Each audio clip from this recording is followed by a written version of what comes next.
Hello. What is up? We made it. Yeah, I was jamming, man. That music is so good. I love it. They did such a good job on that. You know what? Last time when I was still here after Daco already left, still signing, and I was like, we need to pick me up. Can you put that song on again? And we were like, yeah. That's right, man. This is the music from the games and the music from the fandom is just incredible. It's so good. Everything's so good. I say it every time. But you know what I want to hear? Yeah.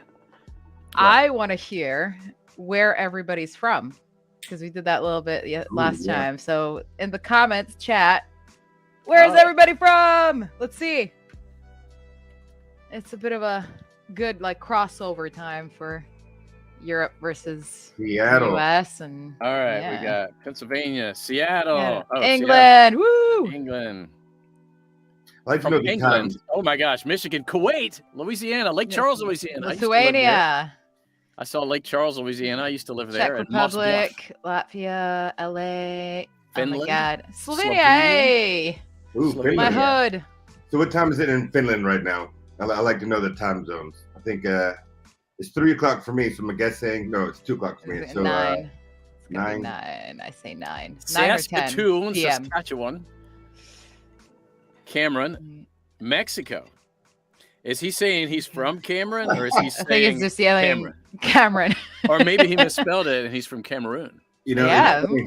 Every now and then I'll get into Netherlands, Germany, Poland, Romania. I love it. It's so international. Yeah, 10. I was almost there. 10. 1 hour ahead of CET, Central European Time. Wow. But yeah. Marta, I am so gutted. I was supposed to meet you on Saturday, but I cannot make it due to rail strikes. Yeah, I know it's not great. It's not great. I mean, the UK right now is having a little bit of trouble. Are they? Yeah. Trains are kind of a big part of public transport here. Like every little village has a train station, so that's how you get around if you don't have a car. It's sometimes a lot faster, and there've been a lot of strikes. So, wow. Yeah. What are they striking for? Pay? Benefits? Everything, working conditions. I think I think it's a bit of an aftershock of how many people they had to lay off during COVID when nobody was using public transport, and then all demand came back in all at once. Same with they're canceling flights across the board because the airports can't handle it. I got you. So fun times. But let's not talk about that. No. There will be more signings. Don't worry, I will do more cons as well. So I'm sure we'll get to hang out. I don't even have my signing thing open. I'm just assuming that I don't have any orders. Well, I just finally, there were several that were, I didn't have all my prints. And so I just mailed in my prints 2 days ago or 3 days ago from the last. Oh, man. Because I was trying to wait to get them all at once. And I got this great print with a basket of exotic butters on it. And even at the conventions in person, that's just, everybody wants that. Nobody wants a picture of me. Who would want a picture of me? Sometimes they do. And I would just, but that Butters print it's the bomb. It's really cool. Exotic butters. Everybody loves exotic butters. Do you guys know the butters? Do you know the story there? Are you that versed in the FNAF fandom and lore? I mean, the lore of the exotic butters, yeah. There's no real lore, but I don't guess. But the instance of their occurrence. I often at Comic Cons have to explain exotic butters to the parent who is standing there and who just bought a print, and then I'll write exotic butters in my name, and they're like, the parents are always, you can just see in their eyes, they're like, my kid is so weird. What is this about? And I'm like, well, let me explain. And they're always happy to meet another adult who understands what their child is talking about. It's nothing weird. It's just butters. Right. Well, I see a question. I don't know if I'm going to meet up with Daco this weekend. We're going to figure it out because I'm at the con on Saturday. I don't know how long he's staying in London. And I'm at the con and he's watching holograms of ABBA. So, we're very busy this weekend. So. FNAF Nerd says that it says my prints are sold out. Andrew, can we maybe work that? Marta, that's a cool. Is this a costume behind you? Which one? Is that armor? Custom. Yeah, the armor. Yeah, the armor. Yeah, no, it's a custom made suit. I was working with a leather designer on some things. Like, he basically needed a female to model female armor off of, which is like, hell yeah, I'm into it. He's like, no, I want to pay. I'm like, pay me in that. Oh. He's amazing. Yeah, it's absolutely unbelievable. You can't really see it, but it's very, very detailed. I would wear it just to go grocery shopping, just to see people. I mean, I really, really want to, except not when it's this hot. I don't know if I can kind of like shimmy it closer. Or destroy my chair and fall over. There we go. There you can see more. Yeah, wow. You see. It's got like 2 ravens here. It's got all these kinds of hand tooling and stuff like that. Okay, folks, the Streamily guys say that my stuff is still available. You might be looking at Dawko's shop, which is closed, which is sold out. Oh, man, that is fantastic. Yeah, all by hand. The detail. Wow. It's insane, right? Literally all done little by little by hand. I'm always amazed at costume people and cosplay people's artistic skills. I posted a couple of posts just on TikTok and Instagram recently of some cosplay. I've collected so many awesome cosplay pictures over the year, and everybody always likes to see them. So I've started making posts about them just so people. I mean, it's I hate those pictures just sit on my phone. There was this 16-year-old girl dressed like Circus Baby at this convention, and it was phenomenal. She won a prize, and she was so unsure of herself, and so just didn't. And I mean, it was like world-class cosplay. She had like little, almost invisible wires and had green lights on her eyes. Yeah. Like it was her real face. It wasn't a mask. And she had green lights right there. And from 20 feet away, you couldn't see her eyes, but you could see those green lights. And it looked like Circus Baby. It was scary. The level of detail. Fantastic. Yeah, it was amazing. Yeah. I mean, some of the stuff I've seen on Twitter just recently, like with Freddie, but also, you know, the Monty one that I tagged you in, Cameron. Yeah, that was amazing. Wasn't that insane? So good. There's a Monty cosplay. I hadn't seen it yet. Yeah, you know, like the one that's super realistic of Glam Rock Freddy. Yeah, there is a Monty version of that. Wow, it's so good. I think they 3D printed that whole thing, which is amazing. Yeah, 3D printing is amazing. The level of detail. And James commented the hand unit cosplay was awesome. That was the first one I posted. I was like, this is it. This is the only hand unit. You got to see it. So. Andy, what subjects did you teach at school? I taught mostly middle school math. That was my favorite. And then also some science. And then the last 3, really my favorite, the last 3 years I taught STEM. And I was the only STEM teacher in the district. So nobody really knew what I was doing or what I was supposed to be doing. And so 3D printing, robotics, computers, emerging technologies, man, we just had fun. It was awesome. Sounds like fun. It was. Middle schoolers are awesome. They're special.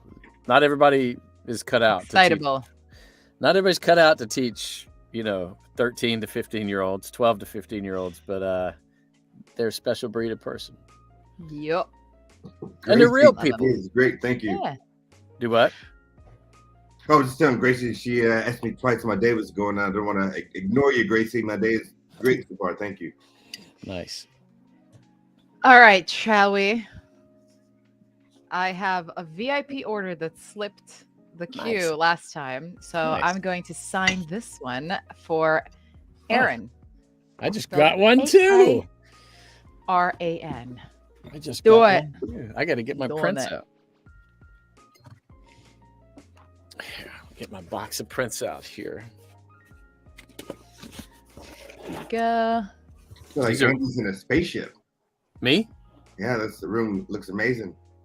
I have a video on my website of the construction of this thing. It is. Yeah, put some effort into that. This is my second one that I built, and it's really good. I'm really happy with it. It's 5x7 at least on the inside. Dude, luxury. Yeah, I know. That's. Ta-da! I bet I'm your favorite.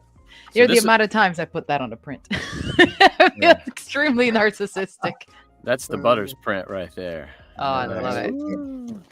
Exotic. Okay. And then we got this one that the Streamily folks made. That's a really cool one. It does have my picture on it. So if you really, you know, I mean, I'm not going to say I'm like on the level of a teen heartthrob pinup, but it's pretty close. I think, you know. You know what? It'll take it over the edge, just a little bit of eyebrow action. You got to put the eyebrow action in. That's right. Just a little bit. Little sousant of eyebrow in there. That's a good word. And then I get the sister location bear. That's a good one. You know, it's funny. It's I've probably sold more prints with my picture on them to FNAF fans' moms. You know, if you're at a small convention and you see the same people over and over again, sometimes they're, you know, sometimes they'll come back. Go ahead. This one's going out to AJ Bratner. Brantner. There we go. Boy, somebody's getting all kind of blip. What are all those? Is that all orders for you? Is that for me? No, I think that's somebody's Discord. It's not Discord. It's yours. Are you? Well, I'm too old to know how to use Discord, so. You make sure mine's. So it's not. I know mine's muted. All right, Chris Torres. Let's see. I have one for Bella. Are you here, Bella? Keep rocking and rolling, superstar. All right, Chris Torres. 2, Chris Torres. Exotic butters. There we go. Don't forget the numbers, guys. Like me, I keep forgetting. Oh yeah. Did something. Wow. Thank you. All right. So this Roxy print is going to Ella. All right, Chris Torres. One of my favorite prints here. I love this one with the hand unit on it. But look at that. There you go. That looks good. I don't like how that exclamation point looks. I'm gonna fix it.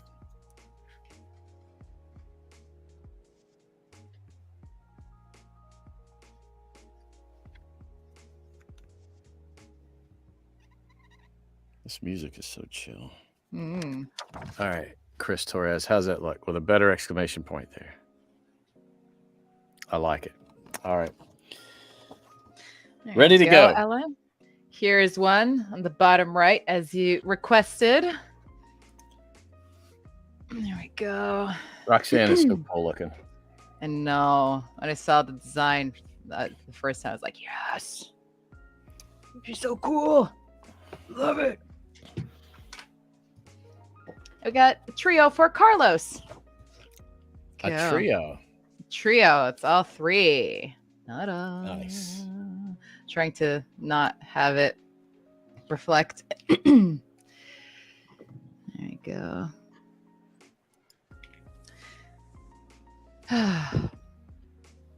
So, how's your week been? Nice. Both of you. Nice. Oh, somebody asked me to say, congratulations on completing your work week. I'm not sure. Is somebody's work week already over? Because I still have work to do after this live stream just for today. But that's Jason Topolsky, the real Jason Topolsky. There's no way that's J-Top here in the chat. Hey. Hi, J-Top, if it's you. Even if it's not, hello, person. Well, who would, I don't know. I guess kids know what his name is. So, yeah, somebody could do a fake Jason Topolsky. Got a trio for not April. I'm going to email Jason and ask if that's him.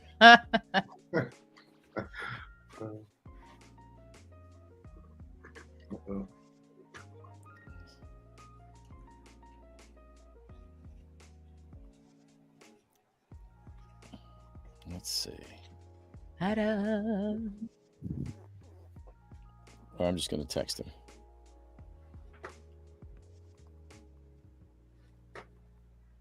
J-Top. Hello, Mr.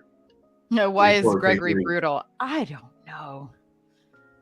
He literally rages against the machines. No one, no. Okay. Yeah.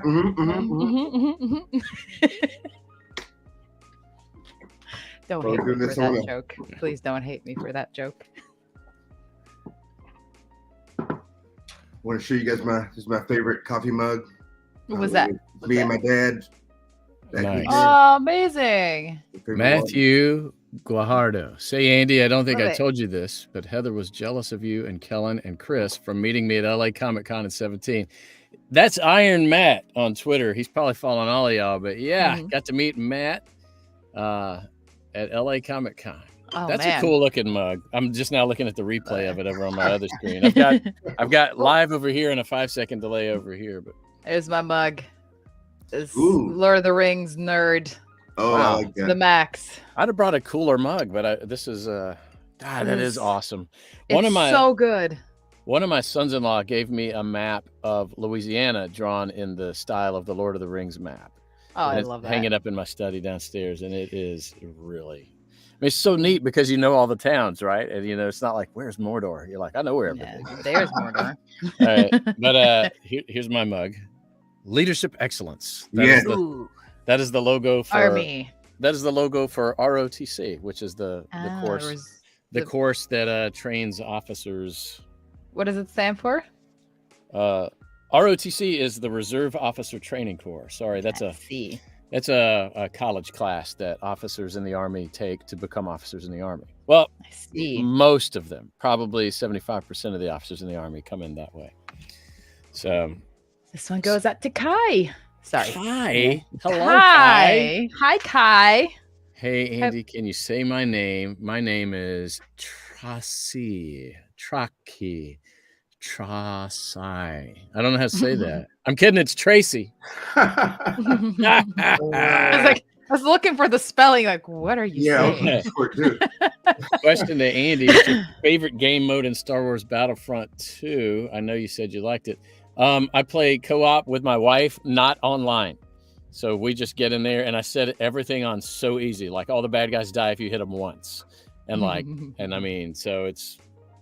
and then that's a lot of fun. And I usually it's just for the story, right? Yeah. Well, it's for the together time. We like to play together, and so I usually start with the assault trooper because I like his night vision, and then I try to upgrade to Anakin as fast as I can. But if I die too quick, then I upgrade to the Ewok because he's the baddest. The Ewok hunter is the baddest fighter besides the heroes in there. He's awesome.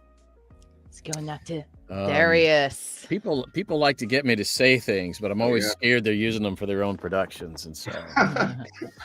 And now my voice is out there in some weird AI thing, and people are putting all kind of profane things online, and that's you know what, that stuff is just. It makes me kind of sad. Yeah. And mad. Andy, are you a Star Wars fan? Let me tell y'all something about Star Wars. In 1977, when I was in first grade or kindergarten, my dad took me to the one screen theater in our town to see Star Wars. And back then, kids, you saw the movie once, and then you just waited 3 years without seeing it again for the sequel. It took 3 years to make a sequel. Some action figures came out, like 8 of them that year. You had 8 action figures. And and then Empire Strikes Back, and then the toys. Man, the toys started flowing. And then it was like 3 more years to Return of the Jedi, which is the 3rd movie. Yeah, I'm a Star Wars fan. I like Star Wars. I like Star Wars a lot. The TLDR version. That was just long enough. You don't want the Tia. Gabriel Zite says, do you intend to visit my country, which is Brazil? Hey, man, I was supposed to come to Brazil Game Show this year in Sao Paulo in October, and my niece is getting married. I'm pretty close to all my nieces, and my niece is getting married that same weekend. So I had to cancel BGS, but maybe next year. Right. This one's going out to, I imagine you say this, Jeannie. But that's what I'm saying. I'm hoping I'm not butchering your name, but this is for you. It's an arcade Vanny. One of Snartle's original. Cameron, was Monty hard to voice? No, it wasn't. The hardest part was, it's just hard on my throat a little bit. So sore throat afterwards. But other than that, no, it's pretty easy. And sorry, Mr. Jake, I got your name wrong.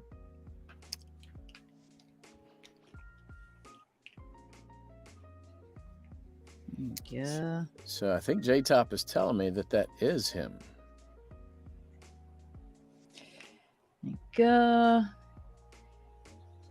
I'm setting the print for Memes Mixel.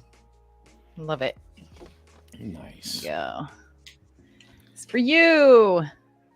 Roxanne Wolf says, Marta, what was your favorite character that you voiced? Me, Vanny, or Gregory? You. I don't know. I don't have a favorite. They're all so different. Like, who's I know who's lame the easiest? answer, but who's the easiest? Roxanne. Roxanne's the easiest? Roxanne's the easiest because she's just a slightly lower version of my actual voice. So okay, Marta, do you believe that Gregory is a robot? I don't know. I don't know what to believe. I'll leave that. I'm not touching that theory. I'm not touching any theory. Y'all do what. Yeah. All right. So all I can say is I have no idea. So let's bring out the big news. Uh-oh. That Jason Blum from Blumhouse Films just tweeted a picture of the Henson workshop working on what is obviously a model of Freddy Fazbear, or one of the Freddys, one of the Freddy variants, right? And so, and he said, man, we're so excited. We're working with Henson, who is just killer at animatronic stuff. So clearly the movie is underway, finally, the Five Nights at Freddy's movie. It's only been years. And so that just exploded. So I made one little TikTok about it yesterday. Now, I don't think it was even 24 hours ago, and it's already got 50,000 views. I mean, people are freaking excited. I'm so excited. I don't know what to do. And everybody's like, are you going to be in it? I was like, I don't know. I just want to go see it. It's going to be amazing. I like FNAF so much, and I'm so excited to see that it's continuing to succeed, and not just like, well, it fizzled out. Let's not make a movie. I mean, it's a movie with Blumhouse. That's not, man, Blumhouse doesn't make Goosebumps level stuff. No, Blumhouse they're masters of creepy. Oh, yeah. Amazing. They're so good. Sorry, I jumped over. I skipped a bunch of questions. Good to go back. If you asked a question while I was talking about that, you might want to ask it again. Let's see. Marta, did you voice Vanny in the original Security Breach trailer from September of 20? I did not. Wow. I did not. That I started recording July 21, I think. That's when our first session was, somewhere around that time. So it came on board pretty late, but we worked it out. So yeah, no, I did not, but I thought the voice was great. There you go. So I was very honored to pick that up. What am I doing? What am I doing? The game does in their free time. I often think about this. I think Monty in his free time, I see him as like a yoga person, or at least I feel like he should be. Get rid of some of that anger. Yeah, just do a little meditation, little something, because destroying his dressing room clearly isn't working, is it? No, it's not. It's not getting it out. Another one for Jason, or maybe it's a different Jason. I don't know. I think that in his free time, Hand Unit likes to plug in and enjoy some sweet electricity to recharge.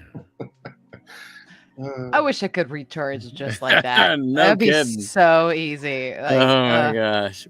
Speaking of being a computer, so I did an Ask Me Anything on TikTok the other day, and somebody like, I did some video answers to some people's questions, so those videos become their own separate videos. Yeah. So sometimes those show up on your For You page, and you don't know that there was an Ask Me Anything. And this dude comments, you sound like the iPad from Sister Location. And I said, no way. and then he comments like an hour later, oh my gosh, it's you. I didn't know it really was you. So I love those moments. I know. Somebody wants me to say, I bet I'm your favorite. There you go. That was for you, Gabriel. I mean, it's already a line. I know. They can grab it whenever they want. It's like exotic butters. Well, I mean, exactly. Exotic mayonnaise, I see you. Exotic mayonnaise. Please, someone see me. I see him too. Andy, do you have a 3D printer? I don't anymore. I did at one point, and I was just so bad at it. There we go. We have a Gregory print. Actual Gregory print for Maddie. Everybody's been going for the trio or for Roxanne. Isn't it cool when somebody gets the unusual print? Yeah, exactly. Relationship between Ballora and hand unit. Huh. I don't know that there is one. Who knows though? Hand unit could be all. Oh, that was J-Top. That is J-Top if he's still in there. Hey, Jason. He says, "Hey, J-Top." He says, "Hope you're doing well. This is a fun event to watch." I mean, he should join us. That's all I'm saying. No kidding, man. You want to get? Why is he on the other side? Come on. You want to get an autograph of the producer of the greatest games, man? That's awesome. There he is. Hey, I don't know what that is. That's a virtual hug. Is that what it is? I thought it was like one of the characters from Mario. Hey, Cameron, did you felt sad for Monty after he was crushed? I do feel sorry for Monty, just because I feel like he's misunderstood, and Don't you hate that when your character? Yeah. Sorry. It's the worst. Crushing Monty isn't a way to solve the problems, people. Okay, exotic mayonnaise. According to Gregory. Exotic mayonnaise. She's posted this several times. Hey, Marta, if you see this, my name is Lauren, and I ordered a security breach trio with no special message, but can you please do a message from Vanny? I will make a note of that. Lauren, I think you just got to get in there and select it. Andy, can you please say, ladies and gentlemen, boys and girls, Fazbear Entertainment would like you to put your hands together for the one and only Freddy Fazbear. What do you think the animatronics think of Hand and Dread Unit when his voice comes on out of nowhere? I wonder how sentient the animatronics are. I mean, they're obviously more intelligent than, let's say, a dog, right? And so I think that your dog is used to these sounds all day long. Like my dog doesn't think there's really a person when my Google Assistant talks. Or Anastasia. My Alexa. Anastasia, look at your print. And so I think they're just used to it.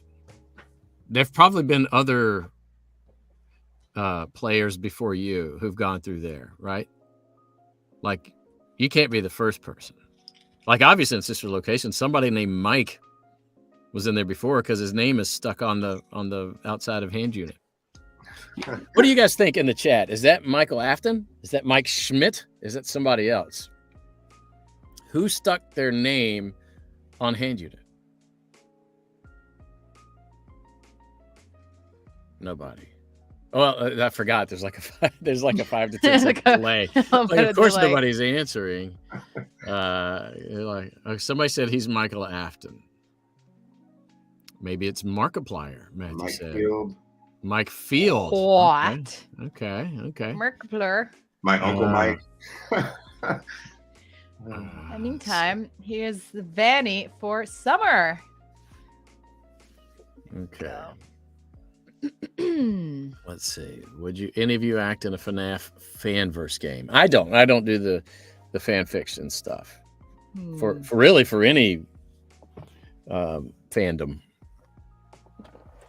But I don't do them for FNAF just because I have respect for the creators of it all. But for other fandoms, I don't know. I guess I would. Typically, they just don't pay.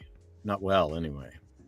I think it kind of gets tricky when you start crossing stuff over, especially in a franchise or like a universe where so much is on mystery and finding out what's actually canon and what isn't. And if you start mixing all of that, it can actually kind of diminish the experience. Yeah. So I think it's actually quite, in a way, good that you keep certain things separate so everybody can have a consistent experience in the main franchise.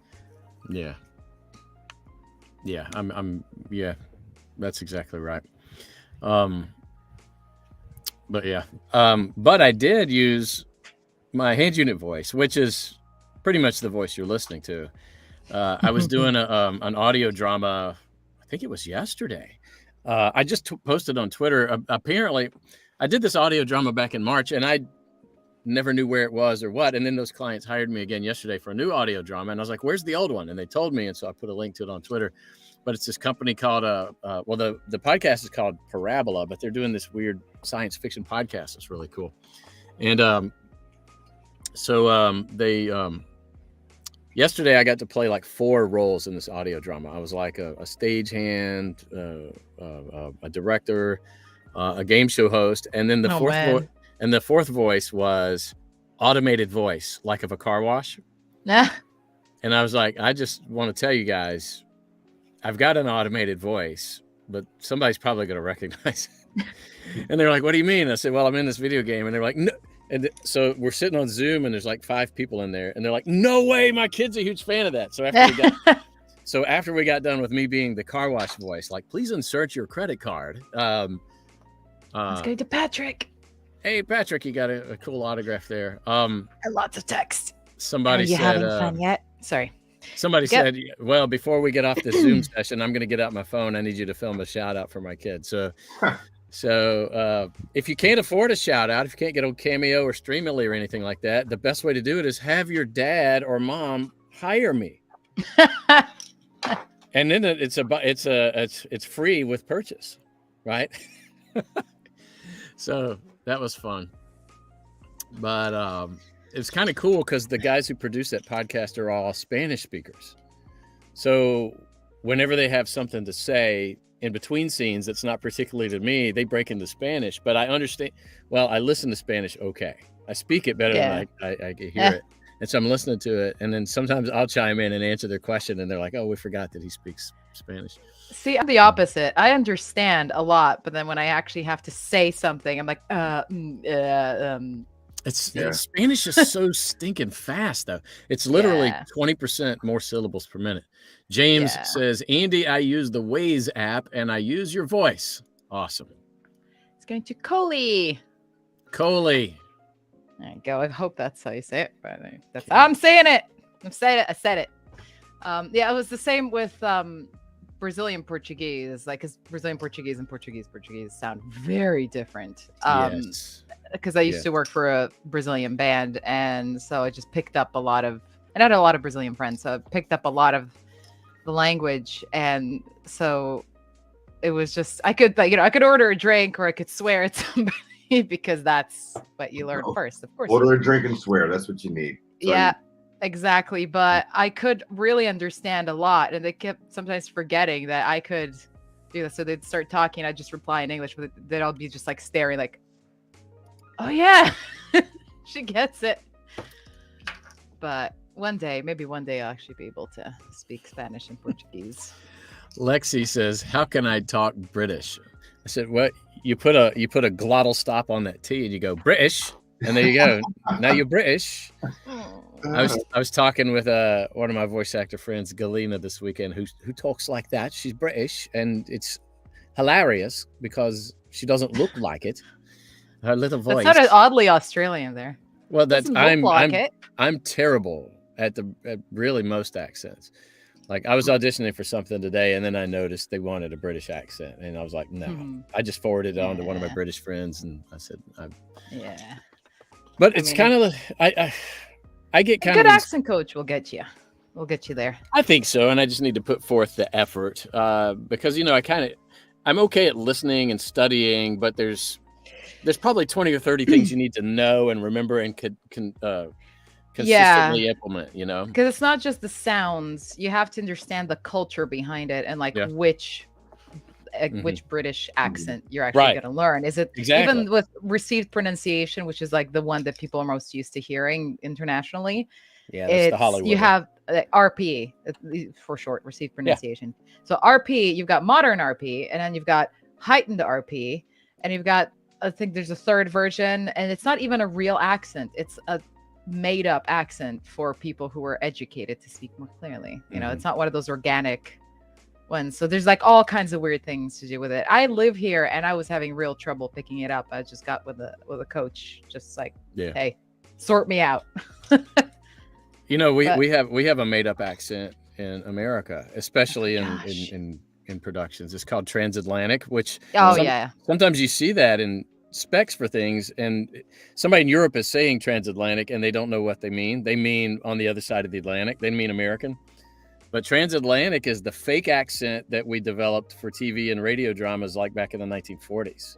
Yeah. When you hear, Dorothy speaks it in The Wizard of Oz. More refined. It's like, Is that the same accent that the mobsters used to do back in the day? No, it's almost British. So picture all your old black and white movies, your old Betty Davis and Spencer Tracy and Cary Grant and all those people. It was more of you can almost think of the old-timey radio announcer where he would talk see how the R on the end of announcer was a little, but it's a bit non-rhotic. Right, but it's nobody's accent. Yeah. But sometimes they would say talk instead of talk. Andrew commented, Audrey Hepburn. Yeah, exactly. It's that that one. Yeah. It's the very, very almost British, but not really British accent. That's just and you're like, no one spoke like that even then. Yeah. But they literally had coaches to get people who are going to be in front of the camera to speak like that. Matthew says, I hope one day you three get to meet every other FNAF voice actor in person at a con, because at this point there's so many. And that's no lie. The Ultimate Custom Night, when it came out, there was like 50 voice actors. Go ahead. Who's that for? Brian. With a Y or with an I? With a Y. Okay. Yeah, happy anniversary too. I forgot. To who? Five Nights at Freddy's. Oh yeah. That must be from the first one. From the first one, yeah. From I guess birthday FNAF. I used to remember the anniversary of Sister Location. It's early October, like the 6th or 7th or somewhere around there. But I used to make a post about it, and I keep forgetting most years to do so. But gosh, it's been 6 years this year since Sister Location. It's crazy. Yeah, I thought that was the one game. So here you guys are on your first FNAF game. Could be 6 years from now, you're on your 5th. I mean, back then we were like, there were people who had been, Sister Location was really their, I guess it was their second or their third FNAF game. I guess it couldn't have been their third. Well, there's FNAF World. But when Pizzeria Simulator came out, for some of them, it was their third because they'd been in FNAF World. Like Chris McCullough had been in FNAF World, Sister Location, and Pizzeria Simulator. Oh, and Amber Connors. That was her third. Crispy. Apparently a #1 Roxanne Wolf fan. Nice. There you go. Favorite fast food restaurant? I have to tell you, Rad, it is Taco Bell. I love it. I remember you saying that last time. Yeah. The thing about Taco Bell, though, it's terrible for delivery. It's going to be soggy and everything by the time it gets to you. Yeah. So here, order you a taco with the meat on the side. You're a genius, man. You're a genius. I order the chicken protein bowl at Taco Bell, but I order it with extra chicken on the side. And you do that because if you don't, I don't know that they put any extra chicken in it. Or if they do, they just throw some in. But if you order it on the side, then there's a whole serving of chicken in the bowl and a whole serving of chicken on the side. And then I put them both together in the bowl. But, but all that chicken's buried under some lettuce and beans and rice and stuff. And I think I don't always trust that they've given me 2 whole servings of chicken. Andy, I think you should record like life hacks, and then someone can put it on their phone like an alarm in the morning. Yeah. Andy's life hack for today. Man, I'm gonna tell you, I've thought about not necessarily life hacks, but like financial hacks and stuff. Because there was a point in my life before I was a voice actor. I mean, where I was so financially poor. We were really doing bad, and I found all kind of resources and came up with all kinds of ways to save money, but a lot of them are just common sense that like I like to drink Cokes or sodas. Here in the South, we just say Cokes. And then you say, what kind of Coke? Well, I like to drink Coke or Coke Zero or, I like all the zeros. So Coke Zero and Dr. Pepper Zero and all those. And, but they're expensive. But if you can get them down around $0.25 a can, 25 cents a can, it's $3 for a 12-pack. That's pretty good. But then I was looking at the 2 liters, and I'm like, maybe the 2 liter is even cheaper. If I could it's not unless you can get it, because a 2 liter only has about 5.5 cans in it. So if you can't get a 2 liter down to around $1.20, $1.30, then it's not cheaper than buying the cans for $0.25 a piece. So that's a life hack. That's a life. You got to do the math there while you're in the store. So got another one, and this one's to Dang, and LPG17. Marta, you signing them all over the place. No. This is like what I have left over from last time. Oh, like, really? Yeah. My store is closed. Oh, well, I did all mine offline. So if somebody ordered them in, we had to wait on the print. They didn't get to get a video of it. So, bleh. Sorry. It's just like I still have a bunch, and I'm gonna do it on another stream. Here. I like hanging out. Well, you know what I'm gonna do? I'm gonna see if I can't pull the old orders up and at least say hello to those last few that I did. Oh, there you go. Okay, wait. That's Let's see. Signing assistant. Huh, Doing an arcade vanny for Lisbeth Lutz. Zero, the Leaf Goblin. I do remember you, and I do remember saying I wanted a painting of Monty in shorts and flip flops. So you did it. Thank you. I want to see this. And you did it while you're on vacation. That's amazing. Oh, that's so nice.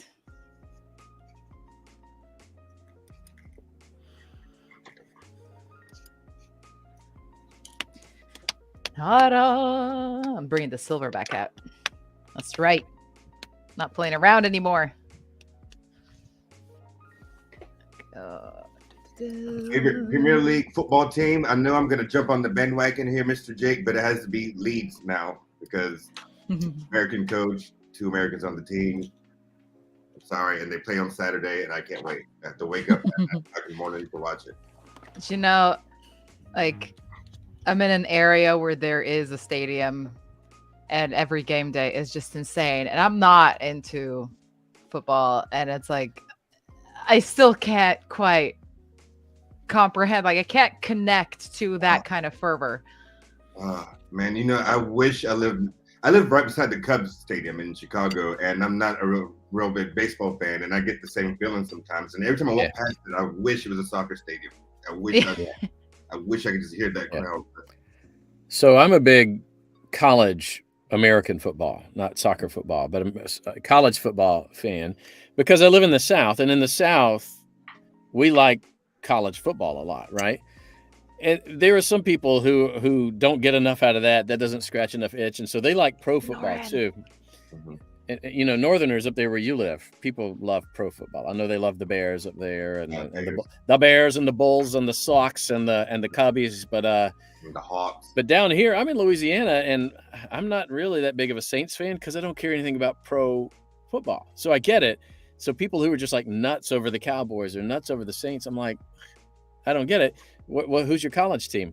But so yeah, I get it. I get it. The thing about college is I like it because it feels like the players have a little more heart for some reason to me. Yeah. Like for me, when you lose a championship, like the NBA championship or something like that, in my head it's like, well, you still got paid. Yeah, you still got paid. You still win. You know? You didn't get a trophy, but you made $1 million. So you know, really yeah. You know? Yeah. I could play professional and be a second string something. I always said the easiest job on earth has to be the second string kicker for an NFL team. I would like to be the third string kicker. I would like to be the kicker for the Dallas Cowboys who doesn't even dress out. That's how far down the depth chart I am, right? And they're just like, well, just in case, I wonder how good of a kicker I need to be to get that. I don't know. You know, I know what I wish. I wish I understood what you guys were talking about. Well, you're going to have to come visit the United States in the fall, and we're going to have. I always thought it would be a fun thing. I lived in Oxford, Mississippi, which is named after University of Oxford there in your neck of the woods. But we have the University of Mississippi there. And I always thought it would be fun to have a big event to invite all the international students. There's about 1,100 students, you know, from who knows where, India, Pakistan, England, France, you know, they're from everywhere. And I thought it would be fun to have a big event for them to watch a football game. But like beforehand, we like learn some football and maybe play a little bit of backyard football, which is a little different. Backyard football, just like backyard cricket, is not the same as the official, right? You know, because, well, for real American football, you need 22 players, 11 on each team. I need a lot of gear. And not only that, it's 11 on each team with some depth. Not all offense players are defense players. It's vanilla. Vanilla. Go. That's what all my friends call me. Do you like golf? Yes, I like golf. I do like golf. I like golf too. Were they asking just you? Cameron, do you like golf? Well, there you go. I am far too impatient for golf. Yeah, I can't do My it. dad tried to get me into it. I was like, nope. I tell you, the rage comes out. My dad, when I was a kid, used to play golf with his buddies, and he took a golf cart and drove it into the lake and came back home all wet and stuff and told me not to tell my mom. And to this day, I'm a monster. I have no idea that happened. What are you guys' thoughts on Buff Helpy? He's buff. He's buff. That's hilarious. Buff Helpy. It's so weird now that it's quiet. I'm looking over here at the YouTube, and it's we're all moving our hands and talking like but it's silent. Real people. What do you think the other for Donovan? What do you think the other glam rocks think of Chica eating trash? You know what? I think they just think that that's normal for Chica. Chica's gross. I think Roxanne's just like, no, just not even. Just so going back to like brushing her hair and feeling inadequate. Yeah. I want to ask the fans a question. I was thinking about this. Do you guys think that Five Nights at Freddy's will work as a virtual reality game? It might be pretty scary. Say that again. It kind of broke up. Five Nights at Freddy's virtual reality game. That would work. There already is. There is one. There is a VR. There already is a VR. Yeah. Help Wanted. It's incredible. Yeah. It's so scary. It's terrifying. It's the scariest. Somebody asked, what's your favorite Cajun food? Ooh. Do you guys have Cajun food favorites? Does it count? I like crab legs. Like I guess you have this in Louisiana. What, the shrimp boil type things? Does that count? Yeah. Now, when you say crab, you mean like snow crab or like blue crab? Snow crab. Yeah, we don't have those. Jason. Yeah, any other type of crab is way too expensive for me, my friend. Well, blue crab is probably cheaper than snow crab, but it's really but it's smaller, so people don't normally buy it in restaurants. But I like the gumbo I had, but my experience with Southern food is very limited. What kind of gumbo did you have? What was the meat? Oh man, it was ages ago. Is it shrimp? No, I can't eat seafood. Chicken? Was it chicken? It's a bit about me. Chicken I think it was chicken. I think it was chicken. It was like 7 or 8 years ago, but I remember it being really, really good. I love the spices. Yeah. I love trying new food, and it makes me really sad that I can't eat seafood. Chicken's probably the most common in gumbo because it's cheap, right? And so like every culture's got their really common dish. And if you think about it, it's a really cheap dish, and it's usually a dish made with whatever you have around the house. Yep. You know, so for Cajuns, that's the gumbo. It's a soup, and they've thrown some rice in it, and then seafood on a good day, chicken on a bad day, sausage. Every culture has a stew. Yeah, we have like in Central Europe, we have a goulash, which is also a stew. Yeah, I love goulash. But anyway, my favorite Cajun food. Well, I love gumbo, really of almost all types. And my wife makes a great gumbo. She makes a great gluten-free gumbo lately because she has to eat gluten-free. The main ingredient, the first ingredient and the most important ingredient in the gumbo is the roux, R-O-U-X, which is basically just a sort of a paste of flour and oil, and you have to kind of start with that and just continuously stir it so it doesn't burn. And so usually that's wheat flour, which meant my wife couldn't eat gumbo, but she figured out how to do it. And but it's the base of the whole stock of the thing, and it's good. Gumbo's good, etouffee is good, all seafood I like is good. What's another? I had some boudin yesterday, which is a rice sausage. Ooh. And it's basically the sausage with rice in it. So Anthony. Oh, that sounds great. The worst Cajun food I ever had, and I'm willing to give it another try. I went to stay with a friend of mine, and he said, "Man, you're gonna love this. I got all my buddies coming over to play poker, and I made a ponce boulet." And I said, "What is that?" He said, "Man, a ponce is a stuffed pig stomach." And I said, "That already sounds awful." Amazing. Really what it comes down to is what is it stuffed with? Because the stomach itself, just like sausage is stuffed intestine. Well, the casing mean, you don't really taste that anyway. It's what's inside it. Mm-hmm. So I don't even remember what he put in there. Andy, since you're from Lake Charles, I know someone there. I only lived there for 4 years. It was very long ago. But I don't know Gabe Fontenot, but I know lots of Fontenots. We have a Fontenot restaurant up here in my town. Huh. I've got a question from Brime. Yes, I do own some Vanny merch, and that she's right over there. Nice. No, not there. There. That's the one. Nice. I think of perspective. Actually, a friend got me those plushies. It's really, I want really nice. I want some merch. Does anybody visited Broadway? You guys? I have, yeah, several times. That was actually in my pre-acting days. I was working for this tech startup type consultancy. It was a bit of everything, and I ended up being in New York for 3 weeks. And it was my first time in New York. My first day in New York was as a kid. But yeah, we were staying literally just like on the corner of one of the streets that's just off Broadway. So I was doing like running workshops and stuff on Times Square and whatnot. I just saw everything. I had the time to go around Manhattan. It was amazing. What was one of your favorite plays that you've seen on Broadway? A play? Was that the question? It's like, have you been on Broadway? I didn't have time to go actually see a play. That was the one problem when you travel for work. Well, it says anybody visit Broadway, so I guess it doesn't really mean, but I wanted to. I really tried my best, but our clients were a really big international bank at the time. And when you travel on their dime, they basically own you. And every minute their time, I literally had the clients coming in with papers and laptops and like, okay, tomorrow's meeting. I'm like, it's 12:30. It's midnight. Why are you in my room? It was crazy. But yeah, so that's why I didn't see anything. But Broadway itself was exciting to walking up and down. Luke Neville, I'm so sorry.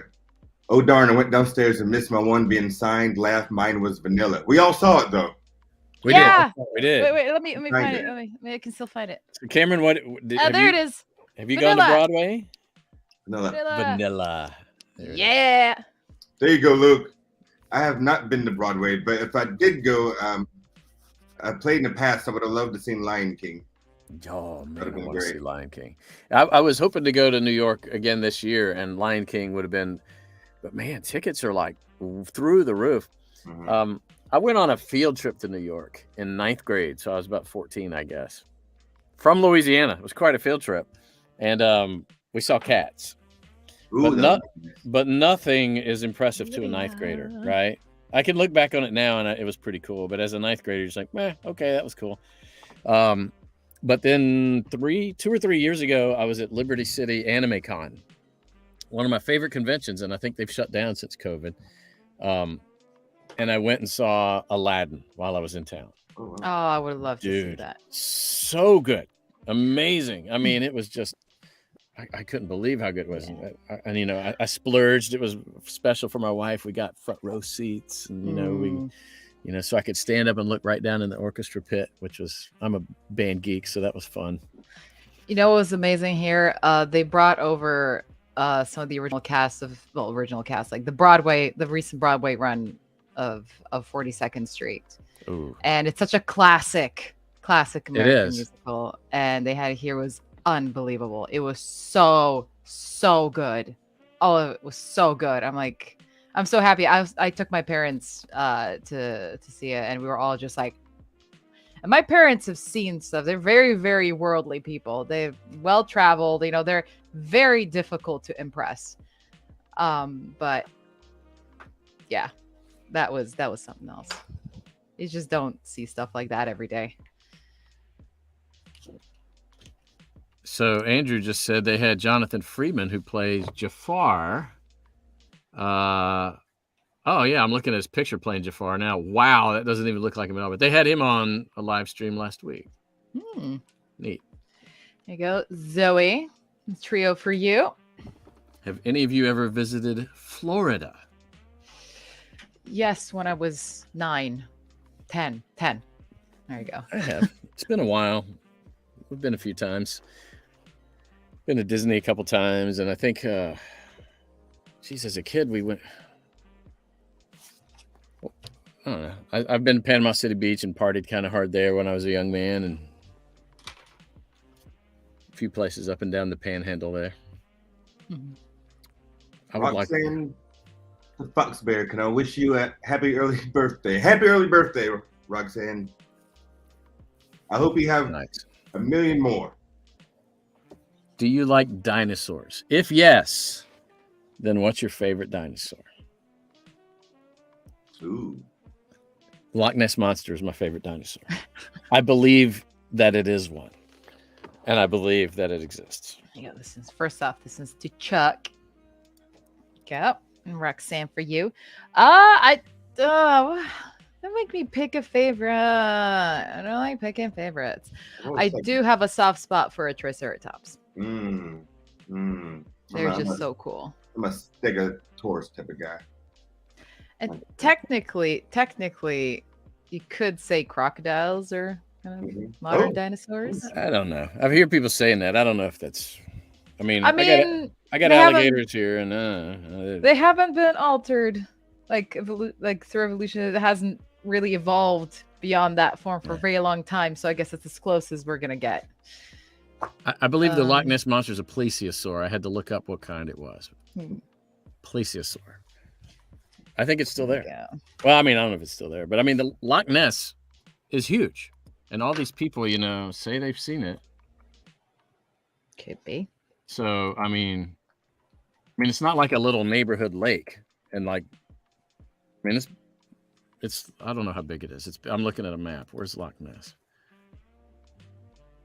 Oh, it's huge. Up in 2, 4. It's like 8 miles long.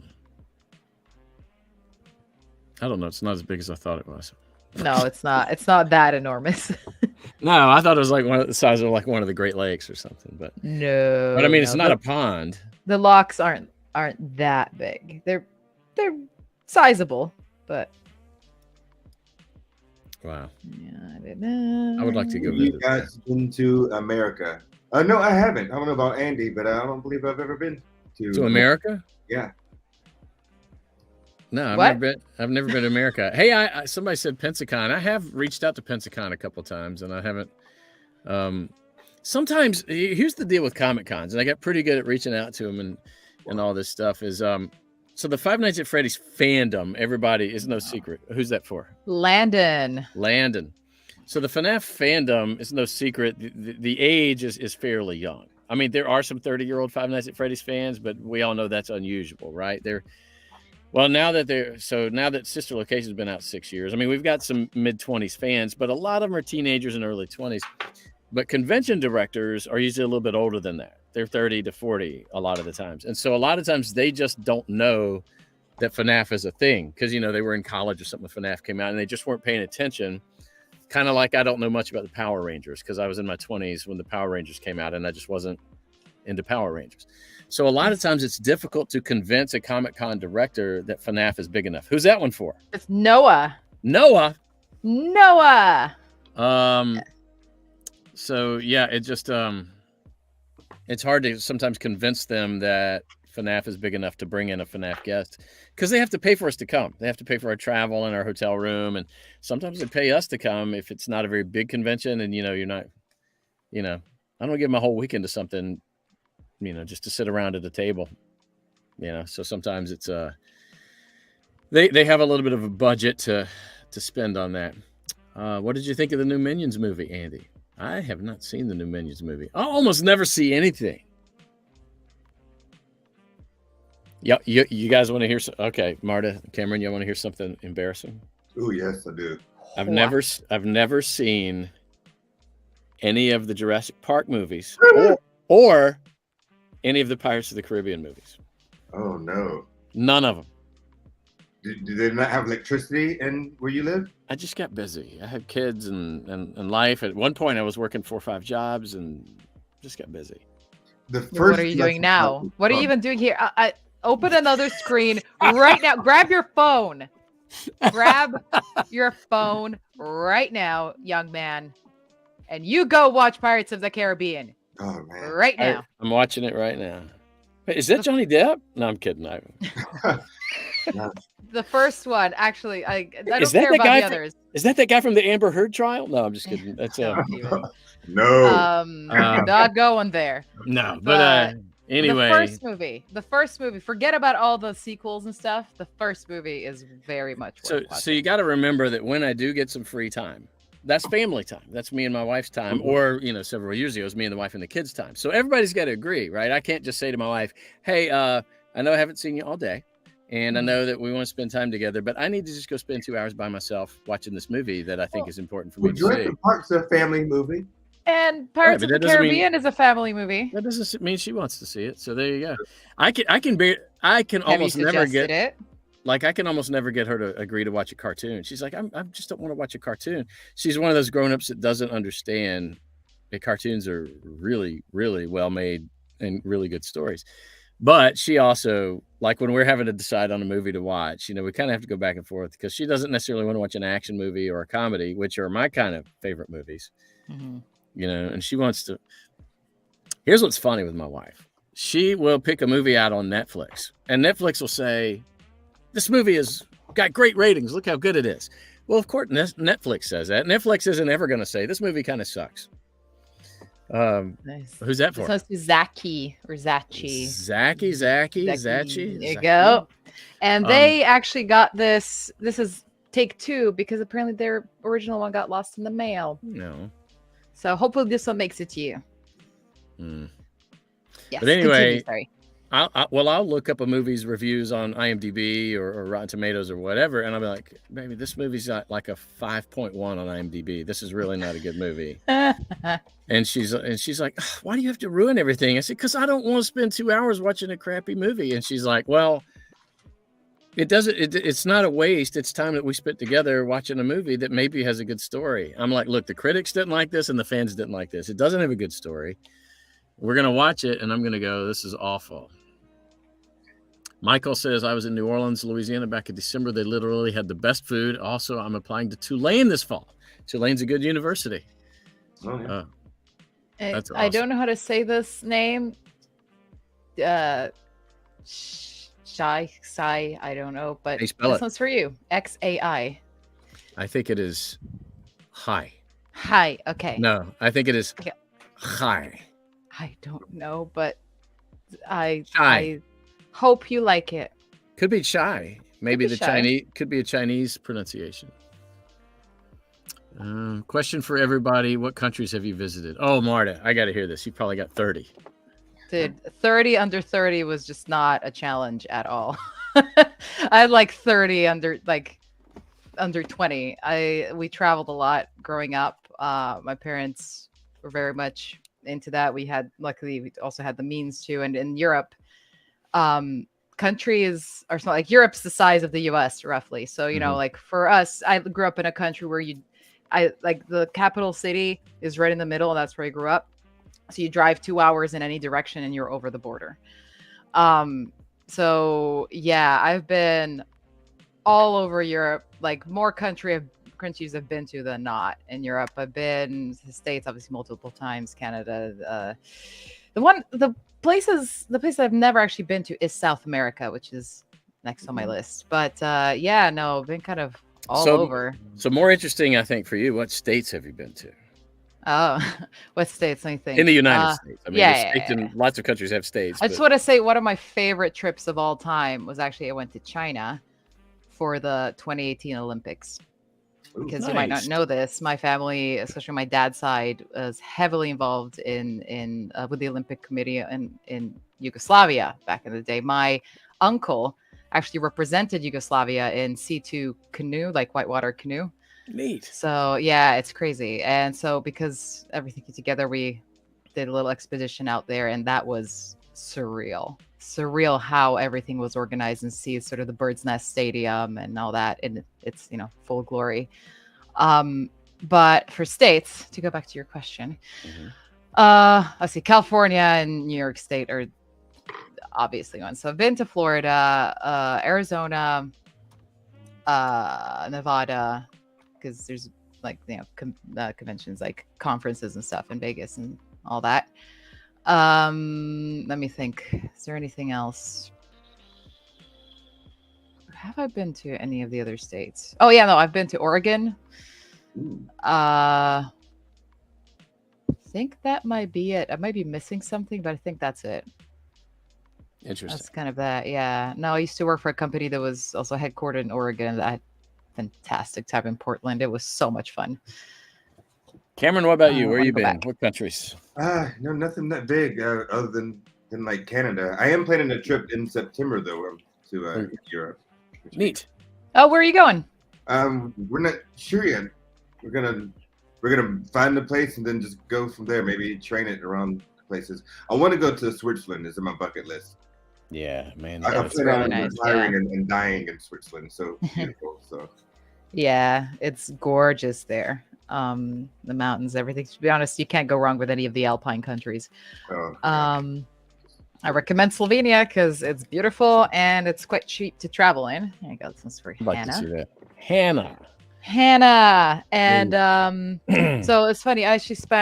My mom lived in Rome for 5 years. So I spent quite a lot of time there, and that was wild. Definitely, if you go to Italy, be prepared for some seriously high adrenaline driving. I say, nervous. Yeah, no. I'd almost say like use public transport. Like if you go to Italy, or like unless you go to the more remote parts, you can just hire a car there. But mostly like stick to that because it is on another level. So, as a kid, I went by ground into Mexico and into Canada. I've only been into Canada twice. And then I had never been anywhere besides those two places until I was over 30. And then we had on the way to Kuwait with the Army, we stopped in Canada. So that was my second time to Canada. Then we landed in Ireland to refuel. And then we landed where did we land? Malta? No, Cyprus. We landed in Cyprus to refuel. So I can say I've been in Cyprus, but I didn't even get off the plane. There you go. and then I could say I've been to Ireland, but all I've been to in Ireland is the airport. I think it counts. And then, it counts. I mean, I've been to 10 or 12 countries. And then, so we landed in Kuwait. So I spent the summer in Kuwait. Oh, my. Let me tell you, Kuwait is hotter than most of the other Middle Eastern countries. And that was the summer. It was 130 Fahrenheit. Mm-hmm. I mean, it's hot. It's really hot. And then from Kuwait, went into Iraq a couple times. And then came back a few years later and spent a couple weeks in Iraq in the summer. Awful hot. Gracie, another autograph. And then went back another year later and spent some time in Afghanistan. And the fun places. Yeah. Well, then on the way home from Iraq, I had to go home by myself. My wife was in the hospital, and so I had an emergency leave. And so, you had to take off your Army uniform and put on civilian clothes. And they gave me my ticket, and it said you have a layover at CDG. And I was like, "Where's CDG?" And they were like, "I think it's Cincinnati." Paris. And I'm like, "Why would I go?" I said, "That's Charles de Gaulle. I'm going to Paris." Yeah. So I took 2 years of French in high school, and this was 12 years after high school. I didn't know anything. And so Je m'appelle Andy. Yeah, I know. Je m'appelle Andre Leschamps, which is Andy Field. And so, I mean, I'm from Louisiana, so I can read French and pronounce it. You know what I'm saying? Like if I see a street that says Champs-Élysées, I know this, I know this Elysian Fields. Champs-Élysées, yeah. I know how to, read Boudreaux and Thibodeau. Go ahead. What's that? Who's that? That one's for Sunset Bunch. Sunset Bunch? Sunset Bunch. Sunset Bunch. So, yeah. What I know, though, is most Parisians can speak English, but they don't necessarily want to with you. And so I would often try to say something in French and then switch to English or whatever. But really, everywhere I went, somebody spoke English. But then I was trying to find the train to get out of there. And I know the train's called the RER, which is RER in French with that. That's how you say R. And I knew Uwe was where it is. So I go to this newspaper guy and I'm like, "Excuse me, do you speak English?" And he's like, "No." And I was like, "Uwe l'Ariar." And he's like, "Oh, Italian." And I was like, "No, American," which you weren't supposed to tell people in France you were American in 2003 because France was not on board with America going on over to bring the hurt to Iraq's army for I don't know why we went that time, but to find weapons of mass destruction, I guess. There weren't any. But so anyway, he gave me a lot of directions, and I had to say, "Je ne parle pas français. I don't speak French." And then he gave me very simple directions, and he was like, he pointed that way and said, "À gauche." You know, I was like, "Okay, so I'm gonna go down there and turn left on Saint Michel," and there was the train, and I got on it and got back. So I spent 7 hours in France, and I enjoyed it very much. And then on the way back, I spent about 6 in Germany. So I've been to Germany, and you weren't supposed to leave the airport. The army told you not to leave the airport, but I was like, "You crazy? I'm not even in a uniform. Nobody's gonna know." Emma. Yeah. So, we're in Germany. Frankfurt. Oh, nice. And I went to this museum, and I walked into this museum, and I asked the lady at the desk what the museum was about, and she told me, and I wasn't interested. But then I felt bad, so I had to go through this museum. So I spent more of my time than I wanted to in this museum. I'm not even sure what the museum was or why I was in it. You know, it's one thing if you go to Paris and you go to the Louvre, or you go to New York and you go to the MoMA or something like that, or you go to Chicago and you go, what's that big museum in Chicago? Science and the one where Ferris Bueller went. Yeah, I think it's the Field Museum. Probably. Yeah, I took a picture in there looking at that painting, and I was in a red shirt, and so my wife doctored it up so I looked like Cameron in the movie looking at the painting. But anyway, so they did that, and then wait, I've been to a couple other countries now. What have I done? Oh, well, then I've been back to Mexico extensively when I lived in El Paso, Texas. Yeah. And then my wife and I we did our anniversary trip to Honduras this past year. Yeah, that must have been amazing. Well, Honduras is third world. It's not doing well, but there's a little island called Roatan that they don't even like to associate with the mainland of Honduras. And that's the Caribbean. That's the number one up and coming vacation spot in the Caribbean, you know, with the blue water and all that. And so it was, and it's cheap. And so it was amazing. We had a little cabin, like I was like 20 feet from the Caribbean. Like I stepped out and I was on the Caribbean. It was amazing. Sounds amazing. Second largest barrier reef in the world. So the snorkeling was incredible. I mean, I need a vacay. Dude, Roatan was awesome. You should do it. Yeah. If you do, I'll give you all the advice. And my advice to anybody doing a trip is avoid the touristy spots and go where the locals are. I mean, go see the touristy stuff. But like we stayed a week, and the whole west end of that island is like Party City. To Coda. Ooh, it's an awesome name. But the east end of the island is villages. You know, it's villages where people don't have addresses. The mail gets to you if you just put their name and the town they live in.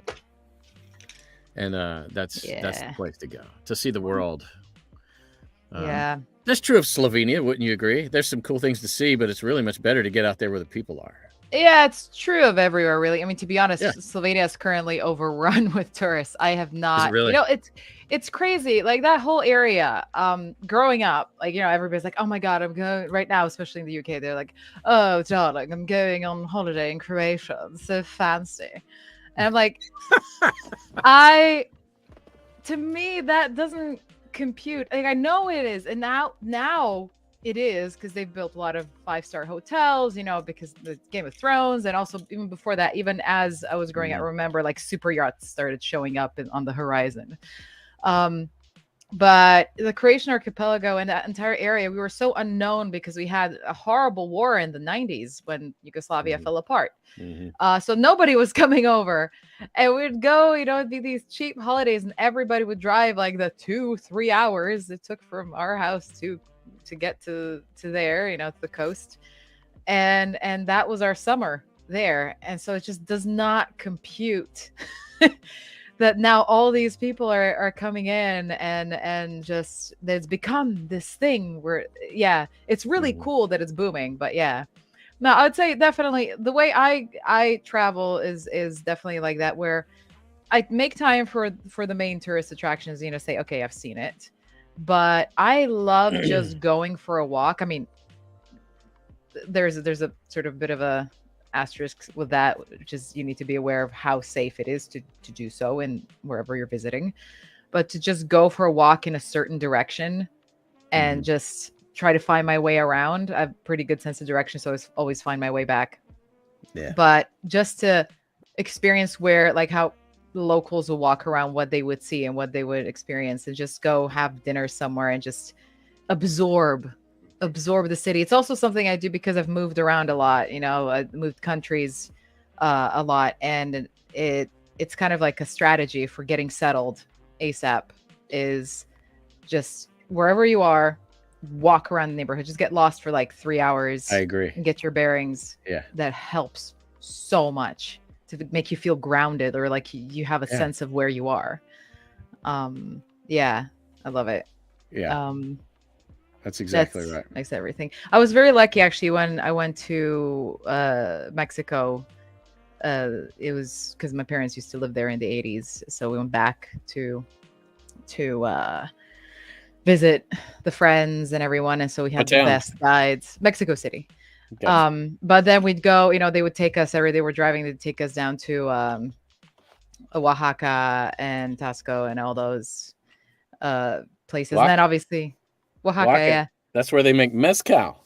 Yeah, they do. And I remember walking some very drunk parents and friends back to the hotel, because I don't really I said that on the other stream, like I don't really drink. I like occasionally, but I'm very, you know, like here or there. I'm not into. I'm too busy. I'm too busy to drink. I got to jump in with this question somebody asked. Well, first of all, somebody said, how do I have so much endurance to talk for this long? I just talk a lot. But the real question, and this is the question of the hour, out of the three of you, who is most likely to be suspected of a murder? I have some theories. So first of all, Marta Kale. Who's that? Kale. Kate. So first of all, Kaylee? Marta is a weaponeer. She's a weapons person. So have an armory. So she's probably got lots of ways to kill someone. She could maybe garrote you or poison you. I don't need weapons. She could be a martial artist. On the other hand, I was in the military. I possibly could have had opportunity to kill someone, you know, and in the war, and you know, that's happened. But then Cameron is from Chicago, and as we all know, that's murder central. That's so. I mean, just statistically speaking, he may have murdered someone maybe this week. That's how Chicago is. That was great. I was just thinking, there's no way they could maybe tie that in or anything with me. Escalated very quickly. You're right. Yeah. Sean, this one's for you. So what do you guys think? What is your murder theories on the three of us here? Well, I mean, Marta's got the uniform right behind. She's not even trying to hide it. Right. Like the thing is, I'm out in the open, so I'm more like a challenge somebody to open combat. I feel. A samurai assassin is like what you have back there. But I'm not, because I'm way too obvious about it. You know what I mean? I'm like, you there, we shall battle.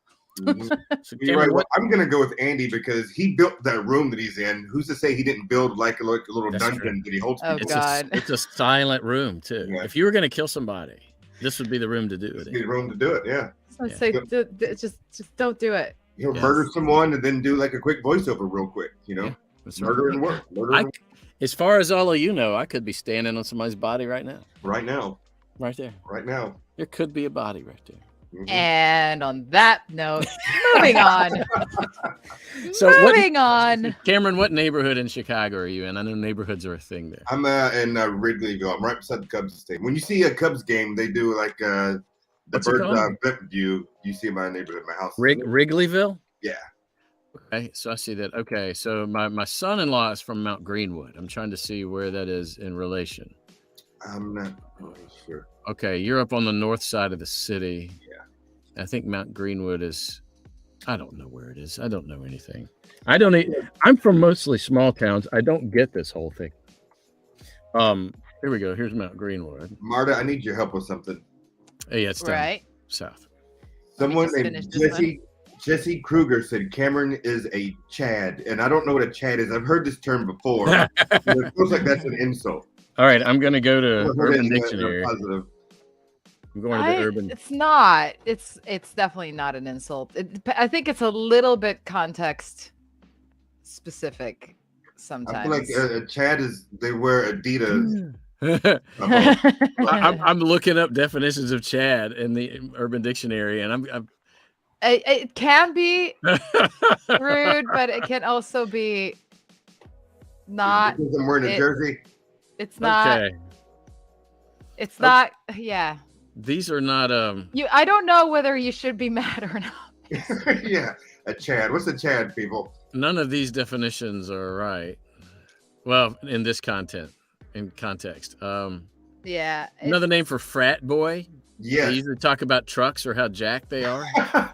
That's what I feel like a Chad is. Yeah. Well, the other definition of Chad that's shown up more often. Don't. I was just gonna say it's the taint or the chode. oh God, yeah. The chode.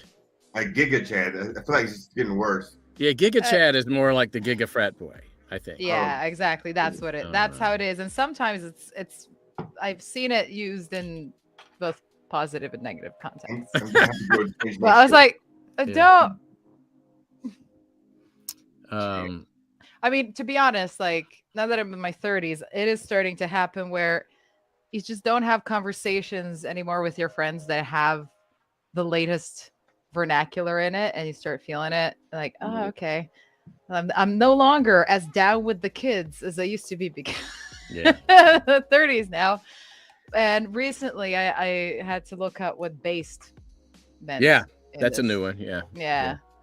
Which is like based in fact. It's like based. Yeah. So that's so based. It's like, yes, I agree. You're just not scared to say the truth, even if it hurts people's feelings. That's based. Mm-hmm. Right. Or sometimes, especially if it hurts feelings. You know, like you're just like, I'm just going to tell you how it is. And if you don't like it, tough. It also like I find it's hard to sometimes keep up if you're not right in the middle of it, because I find that like the context changed slightly, say in 6 months' time, depending on what's happening in the world and how it's being used. Are your kids in the slang age yet, Andy? Like, can you understand them? Oh, my kids are like already, some of them are like my oldest daughter's 27. She's already like isn't keeping up. Like now my youngest daughter sent me a thing the other day and she said this song was a banger. And so now I know that's a term that we're saying now. I mean, I'm still saying that songs slap, and I think that is already out of style. That song slaps. That song's a banger. Mm-hmm. It's lit. It's like saying something's on fleek. It's over. It's done. Yeah, we're done with that. We're way done with that. We've finished. You know what's funny though? Some of those words last for generations. Like people are still saying things are awesome, and that was a new thing to say in the 80s. Like nobody in the 70s said anything was awesome, ever. Yeah. I mean, it's pre-internet, like social media, so maybe that's why it lives forever. This is going to Sophia. Yeah. Rad is still something that people say, and that was the 90s. Rad. I never said rad because I was already in college and it was too cool to say rad. Yeah. Cameron, do you think you could? Let's see. I'm looking at some questions here. Since Monty needs a therapist, I think Mr. Hippo should be his therapist. Mr. Hippo, man, I auditioned for Mr. Hippo, and I was like, man, I should have gotten that. And then I heard the Mr. Hippo, and I was like, that the right guy got that. He was so good. Yo, bro, this stream's straight up bussin', for real, no cap. I think bussin' and no cap are already going out. Oh, what is no cap? That's no lie. If something is cap, that's a lie. Like if I said, well, actually, I'm only 18 years old. You might say cap. You capping? I find there's also a lot of stuff that's like specific to certain countries and stuff like I remember the first time I heard like, oh yeah, somebody was macking on you. I'm like, they were what? Do I need? That's do you need 40 years old here. I'm like, what does that mean? Hey, that's where I never lived in the States. That's when like this accent is just a grand illusion. Yeah. There you go. This one has no name, but just I bet I'm your favorite 2022. Nice. Well, thank you for the clarification, Jesse Kruger. There you go. Chad in a good way. Yeah. So I was going to come find you. So you saved me some time. Brahimi says, I want to audition for Bonnie, who doesn't seem to have a voice yet. I'd love to give him the Jasper T. Jowls from Chuck E. Cheese. Now I've got to go see what Jasper sounds like. There we go. Let's see. Jasper T. Jowls. Oh, he was from Showbiz, he's from Chuck E. Cheese. Munch's make-believe band at Chuck E. Cheese's. Okay, let's see what Jasper sounds like.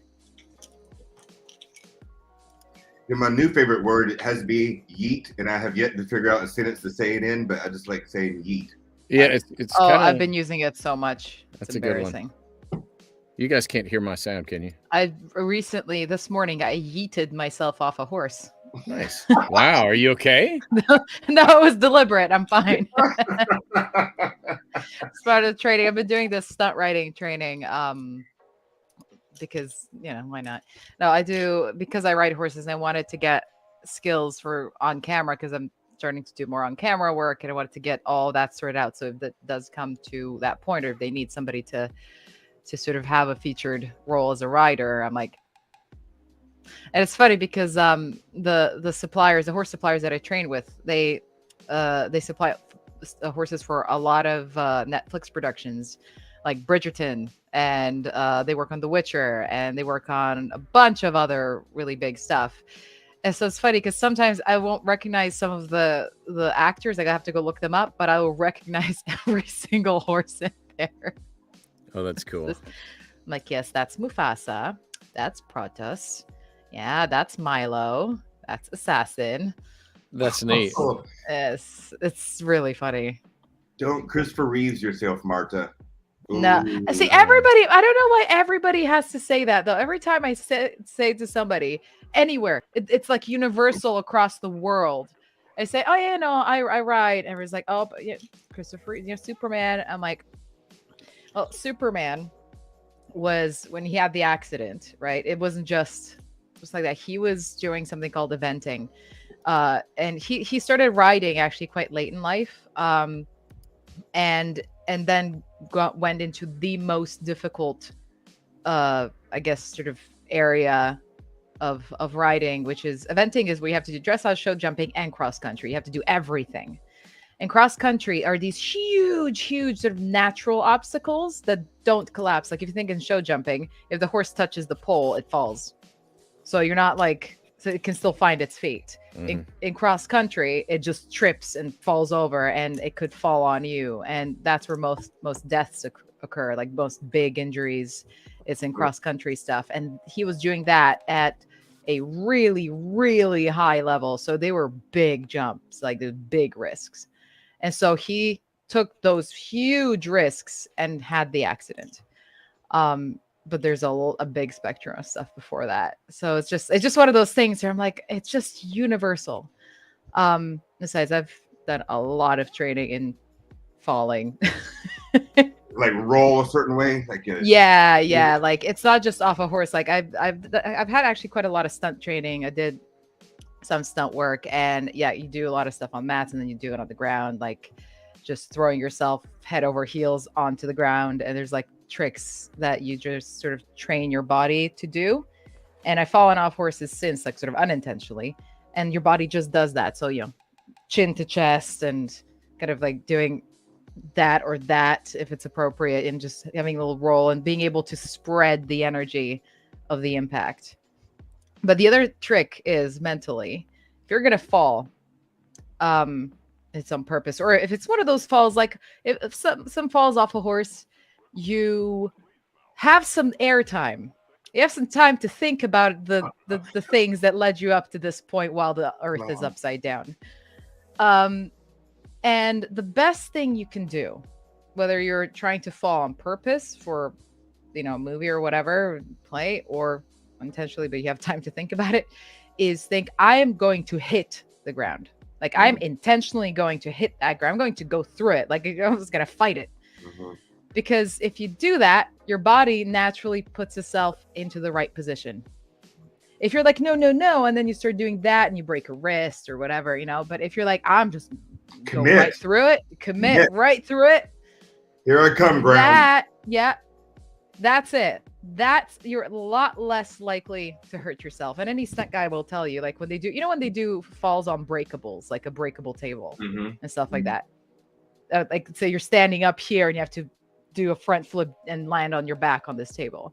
You just think, I'm going to mess this table up. I'm just going to go for it. And it's crazy. You will always land right on the mark and you will be fine.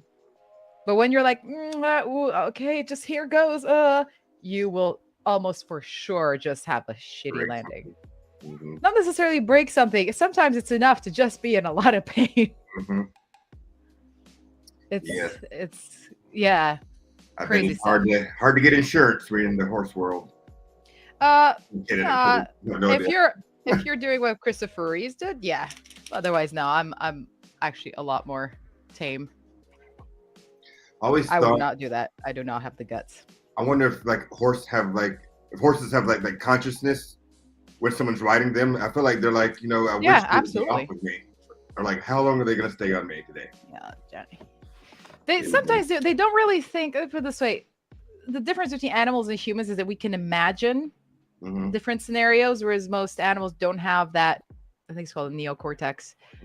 They don't have that part of the brain where they can actually think and plan ahead in that way. There can be simple things that can be like by certain stimuli. Think like, oh, this might mean food, but they can't think,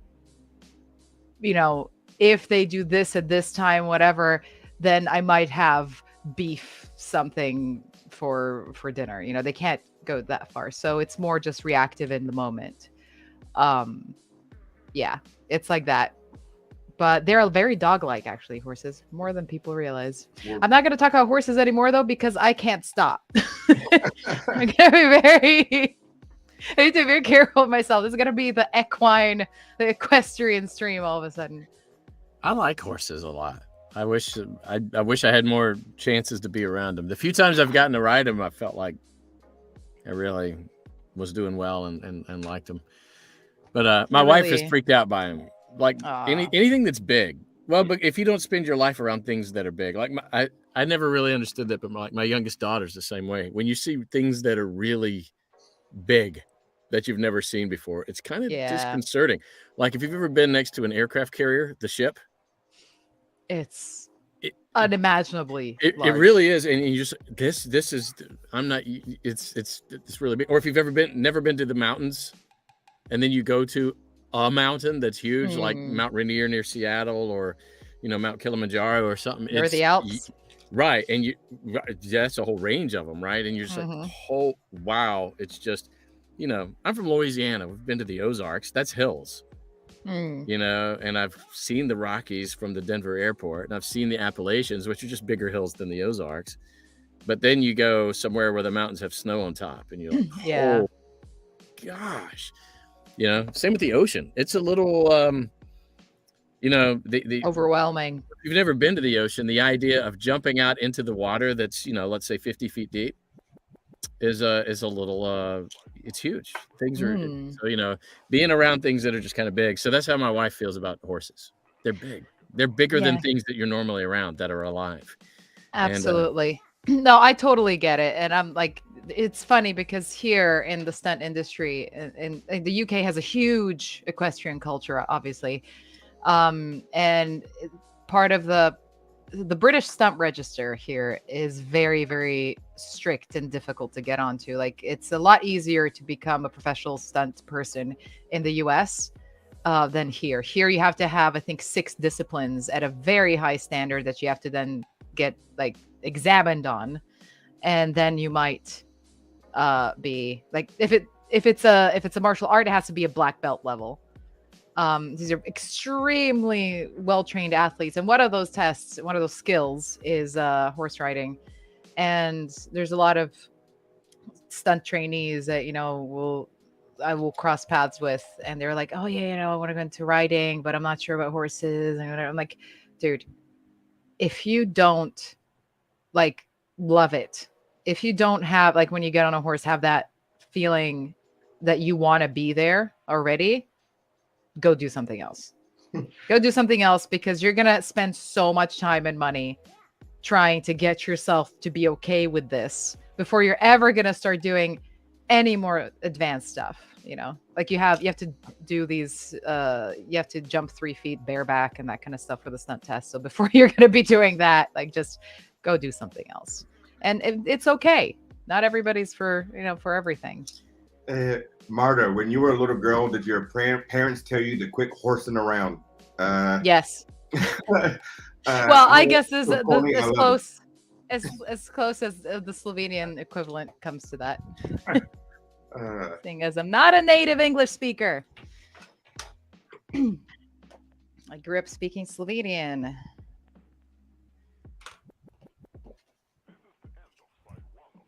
Also, yeah, my mom's scared of horses, so I also didn't get to ride until a little bit later.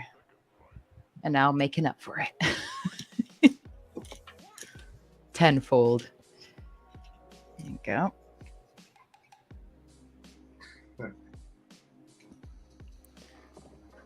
So the tongue twister of the day for me as a voice actor. Federal rule. And the sentence was, the federal rule will win. The federal rule will federal rule will win. The federal rule. I really just can't even say rule. Seth Jack. The federal rule will win. Federal rule. Yeah. The federal rule. You know, I saw this TikTok with a Scottish person. They're saying like you can't, like Scottish people can't say purple burglar alarm. Purple burglar alarm. He was got purple. It was so funny because he was like, no, I can say it, and he's just like, oh my god, I can't say it. Can you do a Scottish accent, Marta? Are you good at that? No. I was gonna say the odd word. The funniest thing to say to me in Scottish is prettiest girl in the world. Prettiest girl in the world. It's the prettiest girl in the world. Yeah. Well, there is a rule. There's a rule. If it, pretty, it has an A sound in it. Is that, or like the word bridge is an A. If it's that I sort of sound, it turns into an with so it's not a bridge, it's a bridge. Prettiest girl in the world. There you go. Oh my god. That's why it's an So it's not a sheep, it's a shep. So I will never forget, and this is like my way into just a few jokey bits of Scottish accent. And anybody on the stream that's actually from Scotland, I am so sorry. Just bear with me. But yeah, there was this. I was sitting on they have the subway in Glasgow, and there's these two guys just really in this heated conversation, and the guy's just saying, "The merino sheep, they're black, they're brown."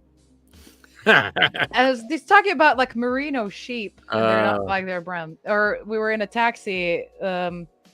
A friend just deposited us into a black cab, as they're called, and he's waving away, and he just had this like red puffer jacket, and he just looked adorable. And I'm just there sitting like, oh look, he looks adorable. And the driver whips around, he goes, "Merham."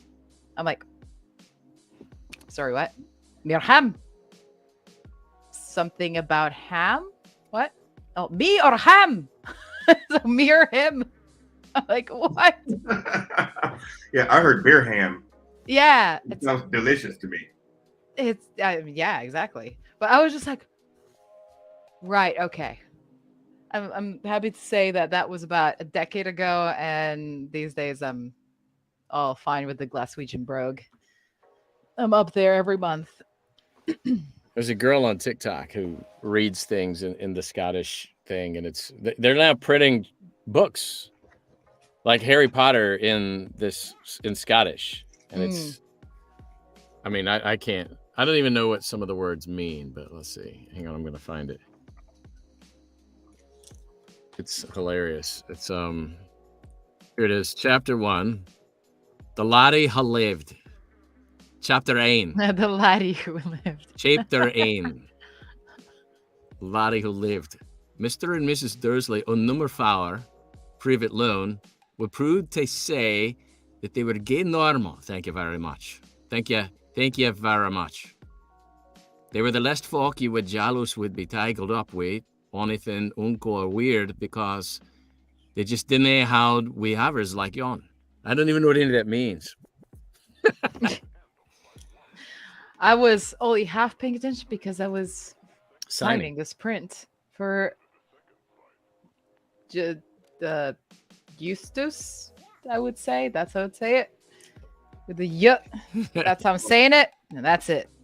Marta, you're gonna need like a wrist. For your carpal tunnel. Yeah. I've got this. I've been training. It was just that one. You got to learn how to sign with your other hand. Yeah. Oh man, I wish I was ambidextrous. It would make life so much easier. I did have to do. I was doing my. Well, nobody really cares about the certifications, but I did a weapon certification in Sword and Shield for like stage combat, and you have to do a scene so you can show you can fight and you can act at the same time, right? That shows your proficiency with the weapon system for this purpose. And there was some drama happening in our particular group, our little cohort, and so even though being this other guy were from previous like course and stuff, the most experienced, this one guy just didn't want to fight a girl, basically. It happens unfortunately quite often. They think, oh, they're weak, and then he didn't want any part of it. I was like, not touching that. The 10-foot pole, it's fine, you do you. And then the day before, so he was left-handed, so his scene partner had to learn the fight. If you can imagine, normally if you're right-handed, you have the sword in your right hand and the shield in your left, and when you cross blades or do whatever, you're expecting your opponent who is right-handed to have the sword on that side and the shield on that side. So there's a certain thing of how you move to fight a left-handed opponent versus a right-handed opponent. And the day before the exam, the guy that caused this whole little thing had to drop out. So now nobody else knew how to do it left-handed. Nobody else could do it. And the guy was up first. He could do it. So over the course of one day, I learned the entire thing left-handed. My only ambidextrous moment. So I did that guy's exam scene and the lines and everything left-handed. And then 2 hours later, did my scene and exam right-handed. And it was just like, I'm the best. This is what true power is. That answers the question of which one of us is a murderer. We learned that she has armor, she rides horses, and she can kill with both hands. I'm not a murderer. I challenge to open You're a Game of Thrones character. I just put it right out there. Just the most likely. About me. That's exactly what a murderer would say. You're just most likely. No one is saying that you are one. Yeah. Most likely. No, but I'm saying there is literally nothing covert or subtle about me.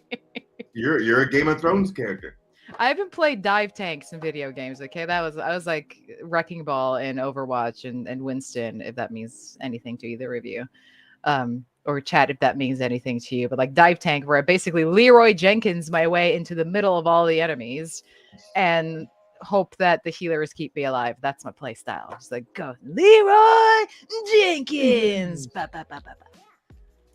That's a World of Warcraft reference. Well, Shane Graves says hello from Kazakhstan. Now that's an interesting place. Hello. Huh? That's quite the place to be tuning into a Five Nights at Freddy's live stream from. Right. Worldwide.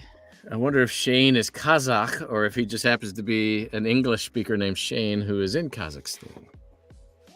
It's interesting. A name like Shane doesn't seem like a Kazakh name. You know? Who knows? Let's see. I'm looking at more questions. Linky has asked at least, I'm just estimating 75 times, who did you find most enjoyable to voice? Hand, tutorial, or dread unit? I'm going to say hand unit. Just because that was the original. That was more fun. Marta is a Chad, confirmed. Or is it a Chadette? Yeah. You too, Marta. There you go. Okay, let's see. I'll take it. And some pumping iron. I'll do this. I'm blind and I'm getting new glasses. Would you help me? Yes, someone is blind and can't type either. Gracie Haynes asked me this question a bunch of times. Cameron, how do you think Monty feels about Roxy's weird obsession with talking to herself in the mirror? I personally think Monty's cool with it because I feel like he would do the same thing. I think he's a vain person. Look at his shades and that hairdo.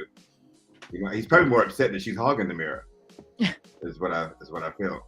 That's probably why he's wrecking his dressing room. He's just like, Where's my turn? Where's my turn? Give me some. Can I have some mirror time? Is what he exactly. Everybody deserves mirror time. Mm-hmm. But Roxy's not having that. Yeah. Freddie, get out of my room. Shane says that's just a nickname. His real name is Adar or Idar. Aidar. Idar. Can you write the pronunciation? That was my best Kazakh accent. Idar. I don't know. I don't even know if they roll R's in Kazakh or Russian. I think they do. Yeah, they do. I know that they speak Chinese and Russian in a lot of Kazakhstan. Hey Andy, how do I make exotic butters? I don't know. I just buy my butters exotic. I just buy them with stuff already in. Let's see. Question for all: if you had the choice to spend the night in any FNAF game, what would it be? Ooh. What was the question? Sorry. I'm not spending the night in any of these things. If I had to, I guess it would be the pizza place.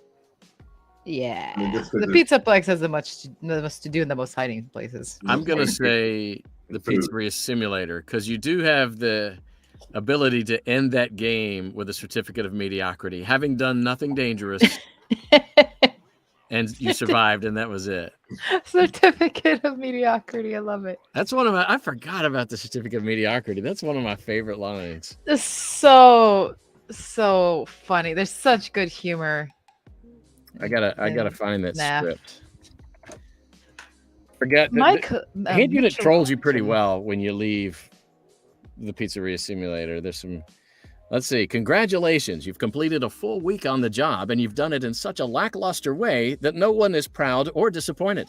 It's a fine line to walk, but you did it, completing your job with such an efficient level of laziness that we're surprised you're able to dress yourself in the morning. While such a minimalist work ethic is rare, it doesn't mean that we want you back. In fact, it means you should look for employment elsewhere. But before you go, take this certificate of mediocrity. The end. You should be proud. The shade of it all. You stood on 2 feet and convinced someone you could do something when in fact you couldn't. Now get out. That's the best. Scott, man, he wrote some great lines, man. It was good stuff. Meanwhile, here is a autograph for Mitchell Whitten. Mitchell Whitten. Whitten. I like how you said the Whitten. The cool whip. My mother-in-law insists that words like that should be pronounced that way. So she says, what? Where? What? Whale? That's a blue whale. Oh, no. It's too far. I started doing it sort of as a joke, and now I'm doing it more and more. I'm like, just... keep an eye on that. Well, my mother-in-law is she's proper. She's a good Southern. She's very Southern, but she doesn't want to, we're always offended by people who use Southern accents to play dumb characters. But she's one of the smartest people I know. But yeah, just going back to what we were talking about before with the British accents. I get it now. Like, I'm so offended by bad Southern accents. Like, I was casting for something the other day, and we needed a Southern accent, and it was so obvious when they were fake, and people were just putting one on, and I'm like, that's horrible. And so I get it. It's almost like my own little cultural appropriation, and I get why, you want. So I'm not trying for a British thing. I'm not trying to. I mean, honestly, it can really work. Like, how many Brits do American accents in on TV, in movies, and people don't realize. Well, these are world-class actors who've spent time and money really coaching. And if I spent time and money really coaching to the point where I could fool Marta into thinking I was a Brit, for example, because you hang out with Brits all day, you live in England, then yes. But I'm, Nicole Kidman has a fantastic American accent. I mean, that's it. Like, you got to put in the work, and you need to invest in basically you need to invest in the accent. But yeah, I do agree that if you're not willing to go all the way and do what you need to do to get there as a voice actor, just don't even have it on your reel. I made the same mistake, and I learned from it. I was just like, it just doesn't sound good. No. Do it right, or stick to your strengths. You got to be able to fool a native. Yeah, there's no need to have a million accents on your reel. Do like focus on the stuff that you're good at first, and then take the time to develop the other skills. Now, I hung out with some British voice talent this past weekend at the voiceover conference in Dallas. Yeah. And I'm good at imitating them right away, immediately, with the same sentence they just said. You know, like they all call me Andy. They say Andy. And that's Andy. Not Andy, but Andy. Andy. Cameron. Marta. Yeah. So, you know, I can do a word. If I had a British commercial where I was just like the tagline for a luxury car, okay, I'll do that. But like, I'm not narrating a story with a British accent. My goodness. You know, there's a text called Arthur the Rat that's used for a lot of accent study because it has all the usual sounds that you would have to make or learn in a certain accent. It's fantastic. A short if you want tail to try it. Yeah. devised to obtain phonetic representation from throughout the country of all phonemes in American English. It can be. I use that for I would say RP. any English. Yeah, that's all right. The Rat. So here's part of it in my native tongue. Do it. Once upon a time, there was a rat who couldn't make up his mind. Whenever the other rats asked him if he'd like to come out hunting with them, they would answer in a hoarse voice, "I don't know." And when they said, "Would you rather stay inside?" he wouldn't say yes or no either. He'd always shirk making a choice. One fine day, his Aunt Josephine said to him, "Now look here, no one will ever care for you if you carry on like this. You have no more mind of your own than a greasy old blade of grass." There you go. Like KK, Kai, your way. This is for you. Yes, continue. No, that was so. Yeah, I could see it's got a lot of vowels and R's. The R's are always important in any language. Is it rhotic or non-rhotic, like for English accents? T's and D's, are they really pronounced, or are they pulled back? Like Spanish, the T's and D's are almost a lisp, like taco. Well, even in English, when you have an Irish accent, the T at the end of certain words is it's very different. It's much more on your teeth. It's like a T. And it. I don't know how to say it. It's no. It's for Irish.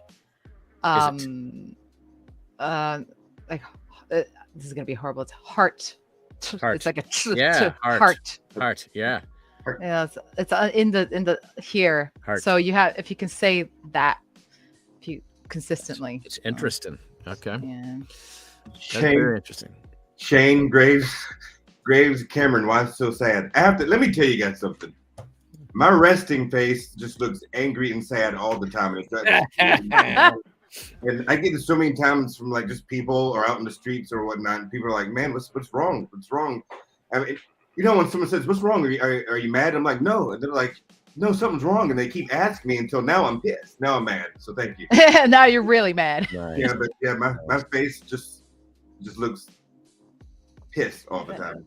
Cameron, are you okay? But really? And then I get self-conscious about it, and then I try to do like a smile, and then I just look like a crazy person. Yeah, because you're like putting on a fake smile. Well, all right, guys, it's been 2 hours, and although I love talking and hanging out with you guys, I got a little bit. It's 4 o'clock here, and I like to be done with work by 5. So I've got a couple more things to record, and and a couple more things to do, and just work, just running a business. It's no fun. Thanks for hanging out. Yeah, I did one autograph to Chris Torres. I think I did one. Love Chris.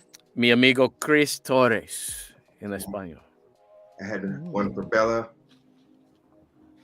All right, guys. So I will see you when I see you. I am out of here. Andrew, thanks for running this thing again. Just let me know what I need to do to send this autograph in to you, buddy. And all right, we'll see you guys probably in October, unless we do another one between now and then. Have a wonderful weekend, and I'll see you online. All right, bye, guys. Stay exotic. Bye. I'm staying on because I got more to do. More to do. For Jake. And Jake, this one's for you. Hi, Jake. As requested, shout out. Do you have any more questions? Let's see, what do we have? I feel like you guys have been carrying this while I've been furiously signing. Let's see. I just saw a question, but then it went away. If Security Breach characters were superheroes, what would the theme song be? Like from an existing series, or just like, I think in the world Security Breach theme, like the opening theme, is pretty like superhero-esque. They already have like this really awesome intro. You could just turn that into superheroes.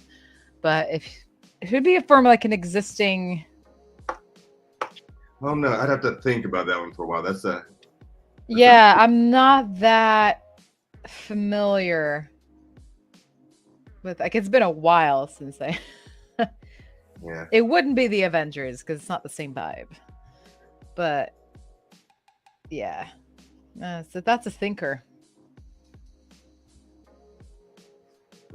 Hang out. In the meantime, this is for Jordan. There you go. Oh, grabbed the wrong one. We need a trio for the next one. Thanks, Chris. Question for Marta. How can we pronounce your whole name? So Marta's pretty straightforward. If you want to be super correct, then say Marta. But you know, as long as it's not Martha, it's all good. I get really irritated when people call me Martha. And actually, Americans have no problem saying Marta, right? In the UK, it's like they can't deal with the fact that my name does not have an H in it. So it's Marta. But no, Martha. Like, no. Martha's big in the UK. No, it's honestly, it's kind of an oldish name. I find here. It's not very common.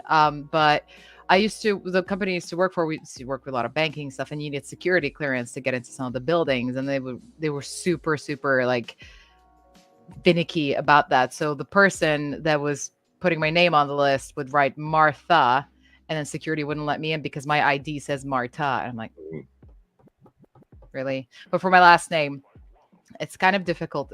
Like, you can say Svetek if you want to be absolutely correct. It's a thing that's like in Slovenian, and the sound exists in Slovenian. I know it exists in German and in Italian as well, but it doesn't exist in English. So the first E in Svetek is a narrow E, so it's Svetek. Svetek. So people say Svetek, so they go into E, but it's E. It's in between an I and an E. Svetek. Actually, much better. But yeah, so because English speakers like to round vowels, so you say A, I. So actually two sounds rolling into another one. Like, oh, where we say A, E, I, O, U. There's no rounding, so it's Svetek, and it actually means holy day in old Slovenian. There you go. Trivia. It's one of the most Slovenian last names you can possibly think of. Question for Cameron. Do you like milkshakes? I don't like milkshakes. I love them. I love milkshakes. What kind?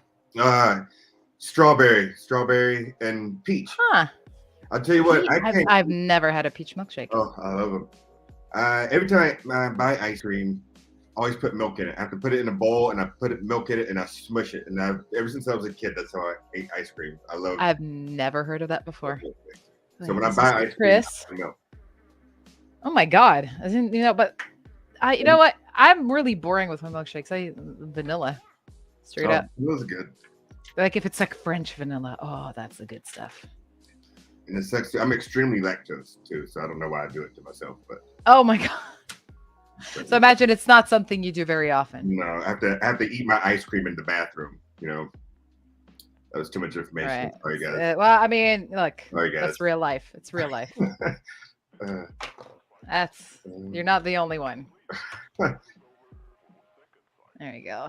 Oh, I got it. This Brendan, this request pops up every now and then, which is it's a lot of text to write on the print. I try to do my best, but he'd like me to write, "Hi, I'm Roxanne Wolf. If you're looking for high-speed motor mayhem, Roxy Raceway is the place to be. Sign up today and be a winner. Nobody likes a loser." Yeah, I'm just gonna like write it all over. I'm gonna do it, Brendan, just for you. That's a novel. Yep. So you could take over the chat for a little bit. Yeah. Whoa, it's 5 a.m. where you Willsy. Wow, that's really early. Sorry, this chat thing, we're trying to read and then it moves so fast I lose where the questions are. If you scroll a little bit, it stops moving. Okay, there we go. Okay. Have you two ever tasted boba tea? I've never heard of that before. I love boba. So good. It's when you have the tapioca pearls at the bottom. So it's like a milk tea, bubble tea. I have had that once, and I'll tell you what, those things keep getting stuck in my straw. And it pisses me off. Oh, that's not good. Not good. Bad straw. I love boba. I might get some tomorrow because you just reminded me.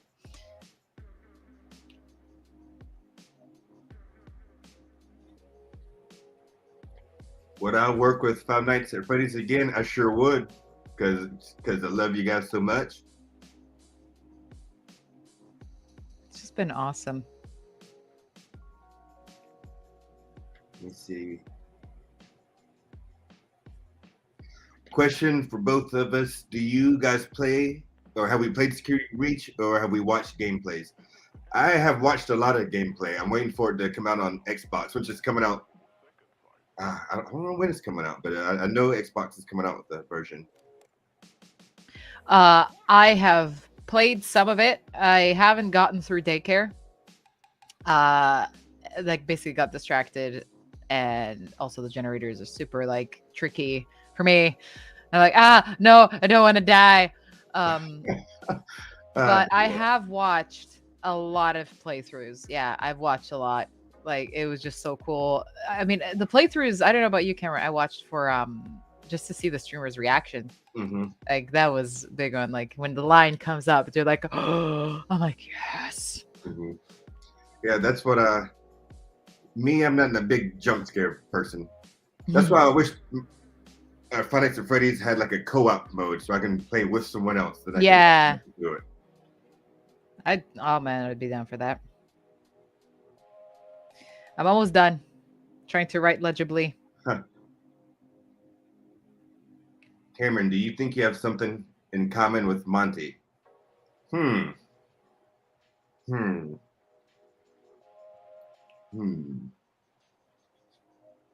a thing or two. I have to look at the print again. That's what I'm doing to see.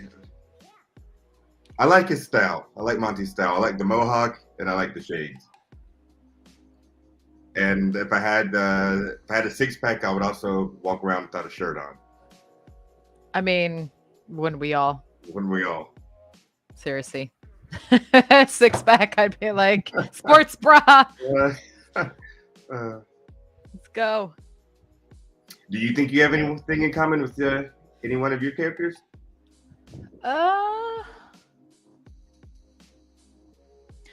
think I'm quite resourceful, which is something that Gregory is. Like, you know, tend to be sort of, and I can be a bit like, oh God, like when I'm first confronted with a problem, like, oh God, like what am I gonna do? Like, how is that even a thing? Why does the Pizzaplex need so much security? I will be one of those people. I don't think I have that much in common with Roxanne. Like I'm pretty confident in my like looks and abilities. So yeah. Yeah, and I'm not a murder bunny, nor do I want to wear a bunny suit. So maybe not really identify with Vanny. But yeah, I guess like there's bits of Gregory that I definitely identify with. Go another one and go. Yeah. Let's see. The daycare is a bit scary. Are you gonna do signings again, Cameron? I don't know. I guess that's Depends on if you guys think I should, right? Yep. I don't know. Let your voices be heard.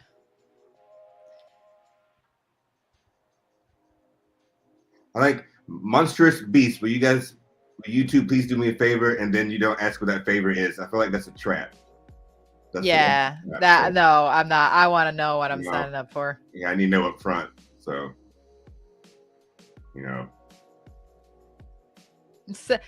have your people talk to our people.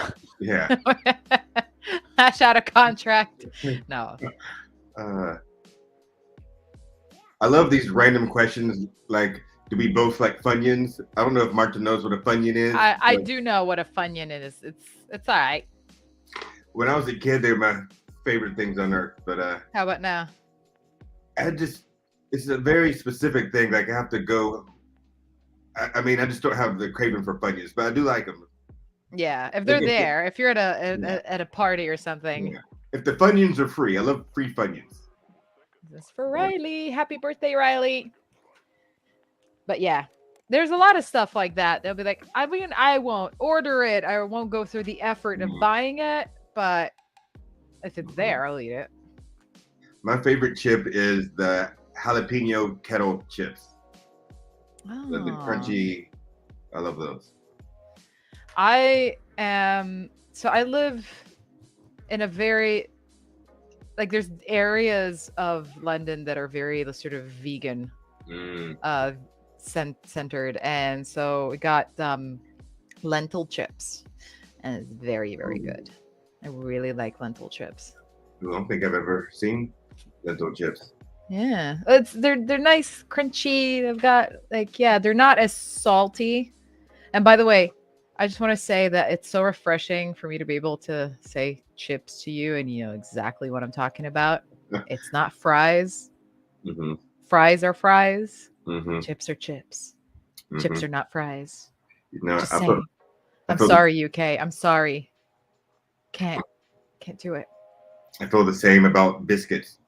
Because I love, it just really pisses me off when, I want a biscuit, like a fluffy. You want a cookie. I don't want a cookie.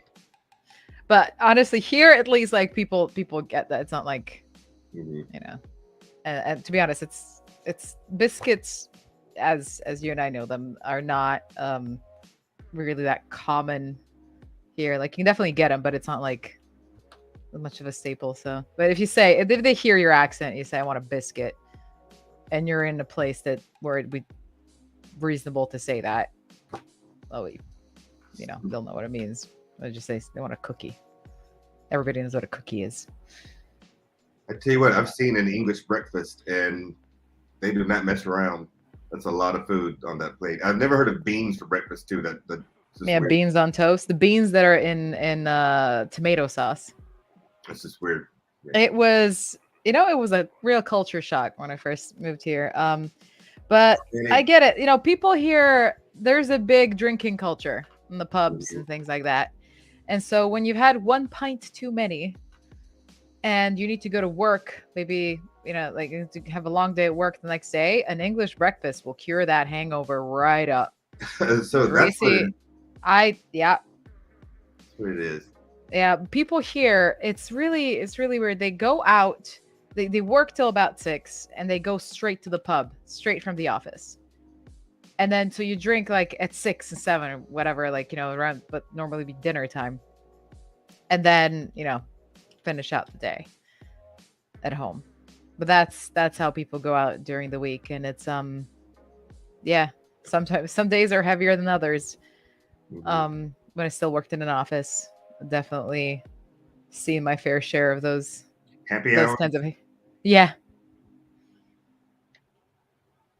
Let's see. Did you know there's a food called Eggs Benedict? I sure have. Yes. I used to work in a restaurant and we sold a lot of them. And I never want to see another one again. No hollandaise sauce for you. Right, so you shut your face. I'm kidding. What about eggs Florentine? I've heard of that. What is that? That's with salmon. Oh. Instead of ham. Eggs are a funny food for me because I like eggs, but then at the same time, it's a baby. and I. Well, it's not. It's not a baby because it's not fertilized. It's true. That's true. Yeah. True. But it's a funny one. Yeah. What's your favorite pizza flavor? I like to be adventurous sometimes, but if I have a fallback, it'll be like ham and mushrooms. As a kid, I wouldn't eat mushrooms. Adult, love them. Same, but I'm fine with them now. For me, bacon. Anything with bacon on it, sold. I love like American crispy bacon. Like I don't like English bacon. Like it's too too thick. Yeah. But to each their own.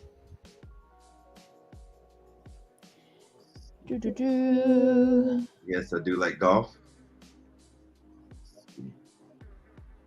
How long have you been playing golf? Well, my dad used to play, so he used to take me out since I was a kid. It's been a while. I don't play that much since I moved to Chicago, though. Riley. Let's see. Question from Marta. Do you think banning suit is uncomfortable to wear? I mean, if it's as hot as it is in the UK right now, yes. I've got two fans here, like just off camera, going like, well, one at the computer and one at me. Ooh, that's a good question. Another thinker. Question for both. What favorite soundtrack from any movie or video game or show? Wait, repeat that. Sorry. Favorite soundtrack from anything like movie, television, video game, the soundtrack. Oh my god, I love soundtracks in general. It's so hard to pick one, but I mean, look, let's just put it out there. Lord of the Rings soundtrack for me is just on another level. On another level. Howard Shore, just that is just everything. Otherwise, I love the Pirates of the Caribbean soundtrack. I love that. It is a very good one. Hans Zimmer. Mine is it's kind of random, but I really love the theme to Downton Abbey. I know it sounds crazy. Yeah. No, it sounds crazy, but I was in an Uber the other day, and the Uber driver loves that TV show, and they put that soundtrack on. It was such a weird feeling because I felt like I was being chauffeured around with this soundtrack on. You're feeling it. Yeah, so I get out of that Uber just feeling rich and different, which I'm not. But, love it. Well, you know what's a really good one? It's a shame how the series went, but the opening theme to Game of Thrones, we were all obsessed with that. Let's face it. I will tell you what, the Game of Thrones intro is like 10 minutes long. Yeah, that was the longest intro to anything I've ever seen. I mean, it was worth it. Such good motion graphics, such good work. It was just amazing. One of the best sort of opening sequences out there.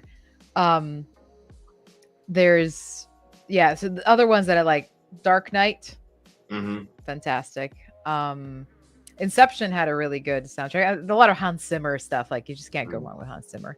You like a lot of instrumental things. I like big epic orchestral scores. I listen to a lot of Two Steps from Hell, which is kind of like bite-sized chunks of that kind of music.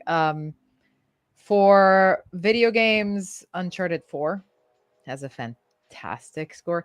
Actually, one that is not unusual, but outside of that sphere, I love Guardians of the Galaxy soundtrack. I play that a lot. There's also oh my god, I can't remember. Why can't I remember the name? Reservoir Dogs. Ooh, Reservoir Dogs has an amazing soundtrack. Forgot about that one. Sure does. Yeah, that and Pulp Fiction too. Yeah. Well, there's more for video games. There's I mean, some of the Assassin's Creed series has beautiful music. I just got the game. You named all the games I just got it for Game Pass. Yeah, perfect. You can experience it. Are you when you get a video game, do you have to finish it before you buy another one? No, I have so many unfinished games. I don't think I'll be in trouble if I did. I've never completed a video game, and I think I wonder if really. I have to talk to my therapist about that one. There's a reason. I mean, what makes you stop usually? Like, is it just gets like too irritatingly difficult? It gets too. Well, sometimes it's difficult, or sometimes, like I said, I'll just buy a new game and then new shiny thing. Yeah. I love multiplayer games. I'm not really into campaign modes and stuff, so Yeah. I like Drew, I bet I'm your favorite. Yeah. No, to be honest, that's been my gameplay these days because especially during COVID, I have like a private Discord server with my friends and friends that I would normally see or go out to see and do stuff with in person. And so during lockdown, it was like our pub. It was like our thing. We all get together and voice chat and play something. Or even if people weren't playing that particular game, we'd be streaming it for them so they could still watch and enjoy. And it would just became such a habit. And now we always look for multiplayer games to play. I mean, we played Destiny 2 and Overwatch to death. Destiny, it's crazy. Yeah. I did motion capture for Destiny for the last one, for the Destiny 2, the Witch Queen. What? I got to be Eris Morn and Savathun and the Witness, and I was like, oh my god.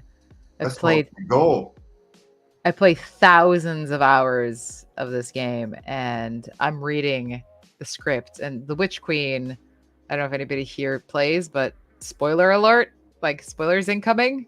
Tell me stop if you want me to, but how familiar are you with Destiny 2, with the lore? I'm not too familiar. Not the lore. Do you know the factions in Destiny 2? Like you have the Hive and the Cabal and the So do you care about spoilers? I don't want to no. Yeah. Okay. So basically with the Witch Queen, the Hive that became the characters like Savathun is like one of the Witch Queen. Is like one of the queens of the Hive, or it'd be very complicated to explain it. Basically, she does something. She basically kills herself, or rather, she dies in certain circumstances in order to get the light. So now all of a sudden you have Hive guardians.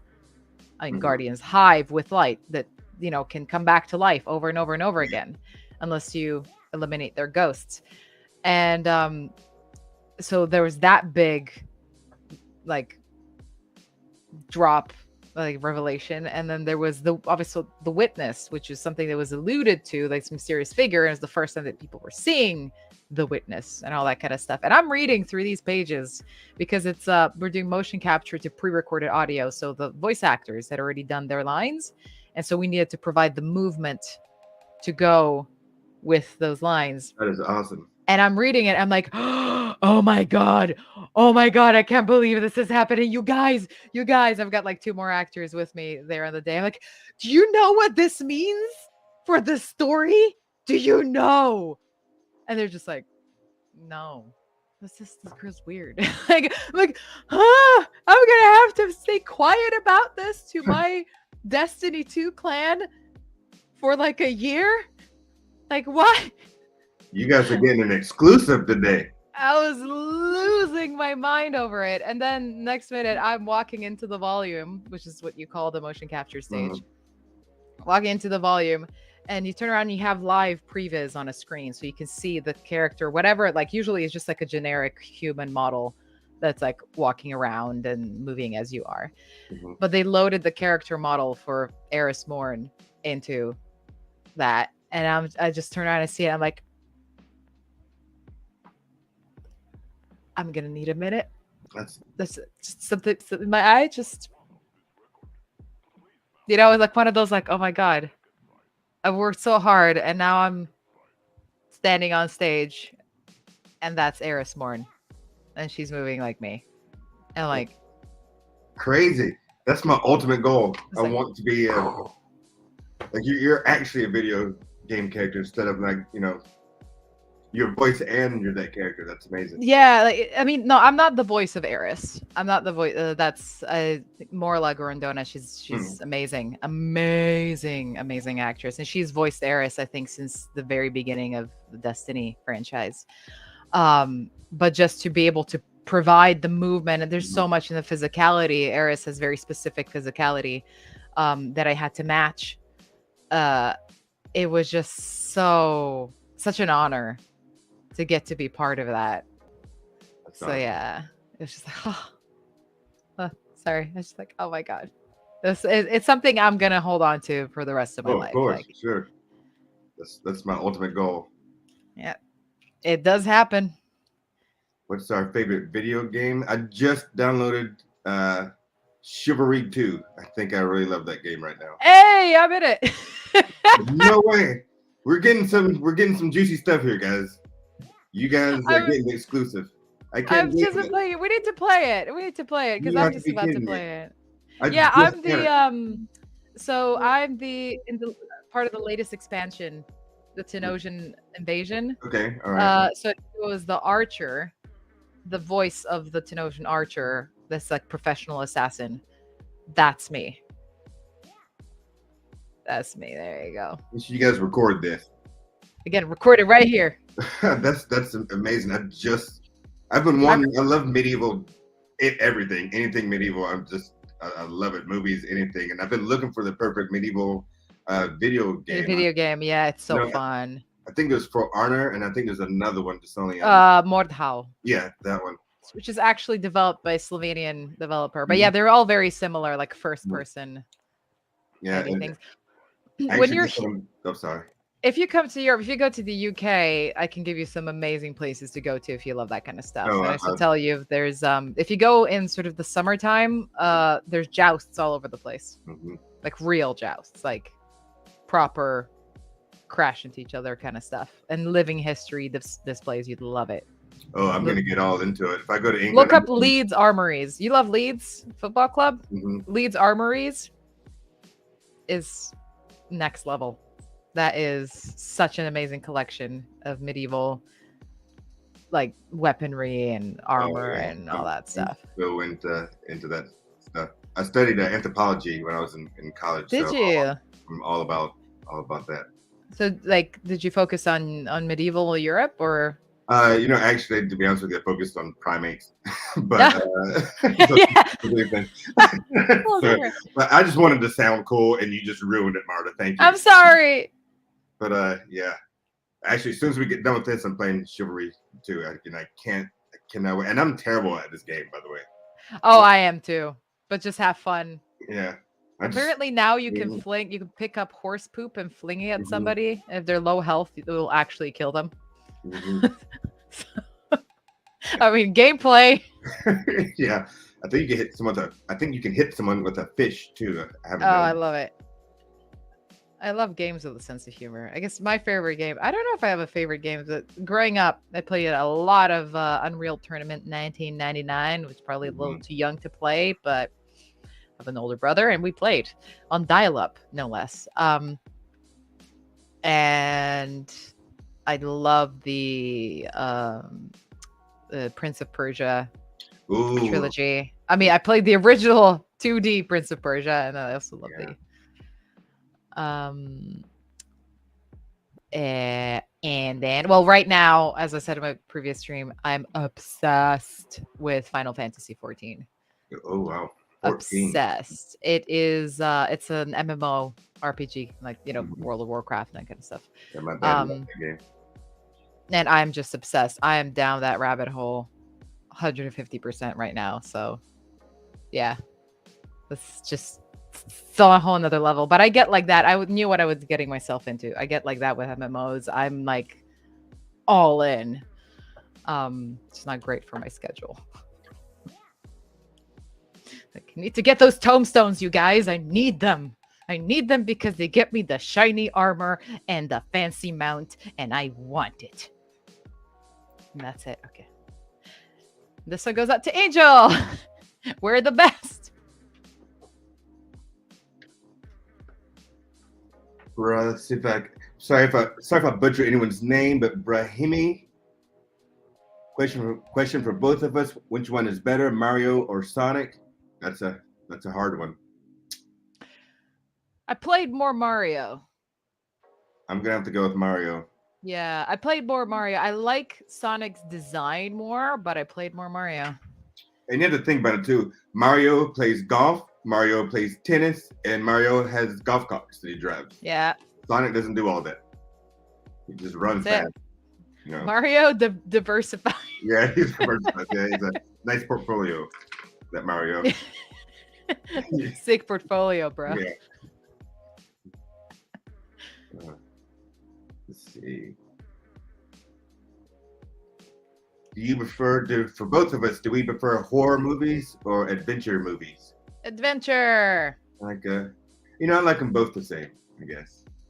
I'm totally chicken when it comes to horror movies. I love acting in horror, but I am not brave when it comes to watching it. I like quest movies, like a Lord of the Rings. I'm a big stickler. I like epic, long 3-hour movies. Epic. Yeah. It has to be epic. Oh, have you watched Ben-Hur? It's been a long time. Yeah, but you have seen it. Like, it's one of those things that just takes you on such a journey. I like the journey. I like the movies where, like, a character that you didn't think is a main character turns out to be a main character by the end of it. It's so long. Oh. Like some random person becomes like now the focal point. Like which movie? Can't think of a movie that does that. For example, Alan. What's the name of that war movie that just came out? From World War II. I mean World War One. Dunkirk? No, not Dunkirk. 1917. I think that's the name of the movie. Oh, 1918. Yeah, no, not 1917. 1917. Well, it's one of the years that the World War was happening. Yeah, World War One. 1917. Yeah. Well, the kid from Game of Thrones. Was. I'm thinking he's the main character of that movie, but then it turns out. He's not. They got me. They fooled me. No, that movie is exceptional. Exceptional. It's so good. Was it Sam Raimi that did it? Directed it. I love Carter. Channel is really bad. I like your comment. I watch good movies. He's not saying I do. He's saying he watches good movies, and I like that statement. I'm glad you watch good movies. You keep doing that. Huh. Hey, Nerdmare, my buddy. How you doing? From New Zealand. It has to be 9 o'clock in the morning for you.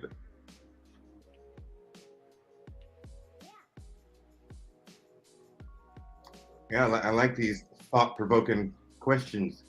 Some good questions tonight, right? Yeah.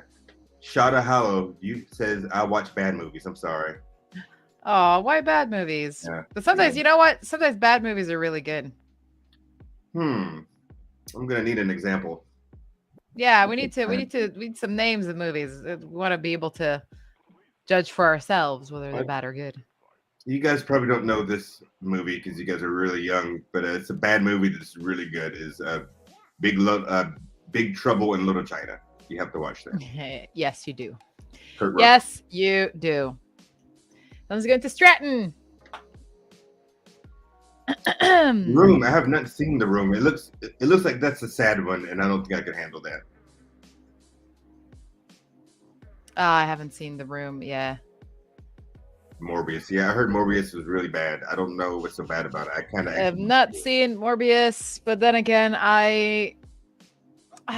you know what? Jared Leto just doesn't do it for me. Yeah. I didn't. Yeah, he's a Joker.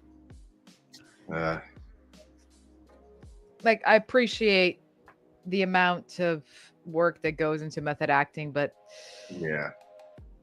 There's a line. Yeah, there's a line with method acting, and it's just one of the many methods, and you're much better off adjusting your approach to suit the job. This is my opinion, than to just brute force you and say, I'm a method actor and I'm gonna do, and everybody has to deal with my process. Like, that's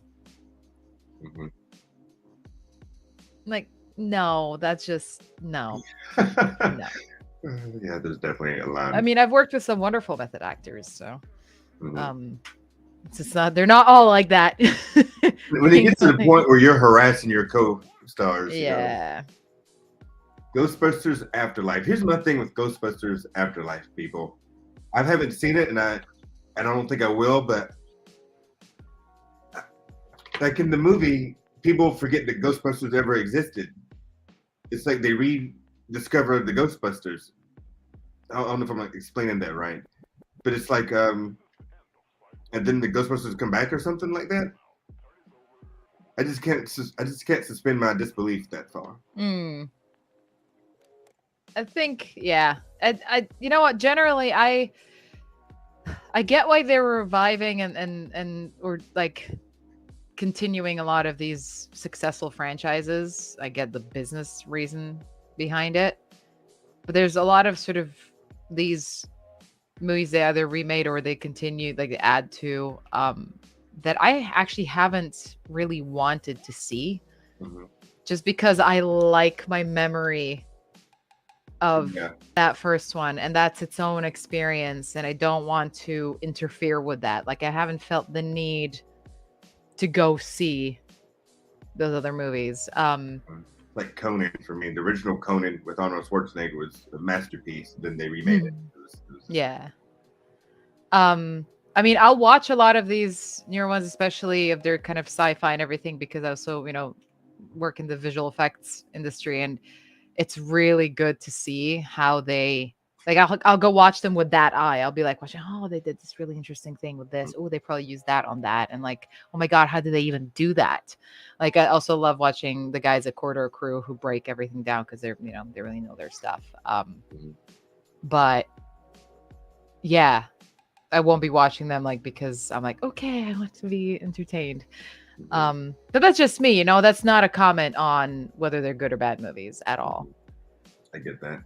I'll tell you what, I do wish they made a sequel to World War Z. Yeah. I really want that to happen. I need that to happen. So.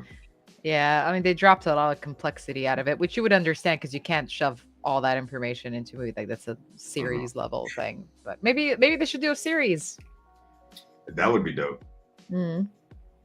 You know what I really, really, really, really want to be good, or at least okay, is the Lord of the Rings series. It's coming out next month. I really want it to. I saw the trailer and I have mixed feelings about it. Same.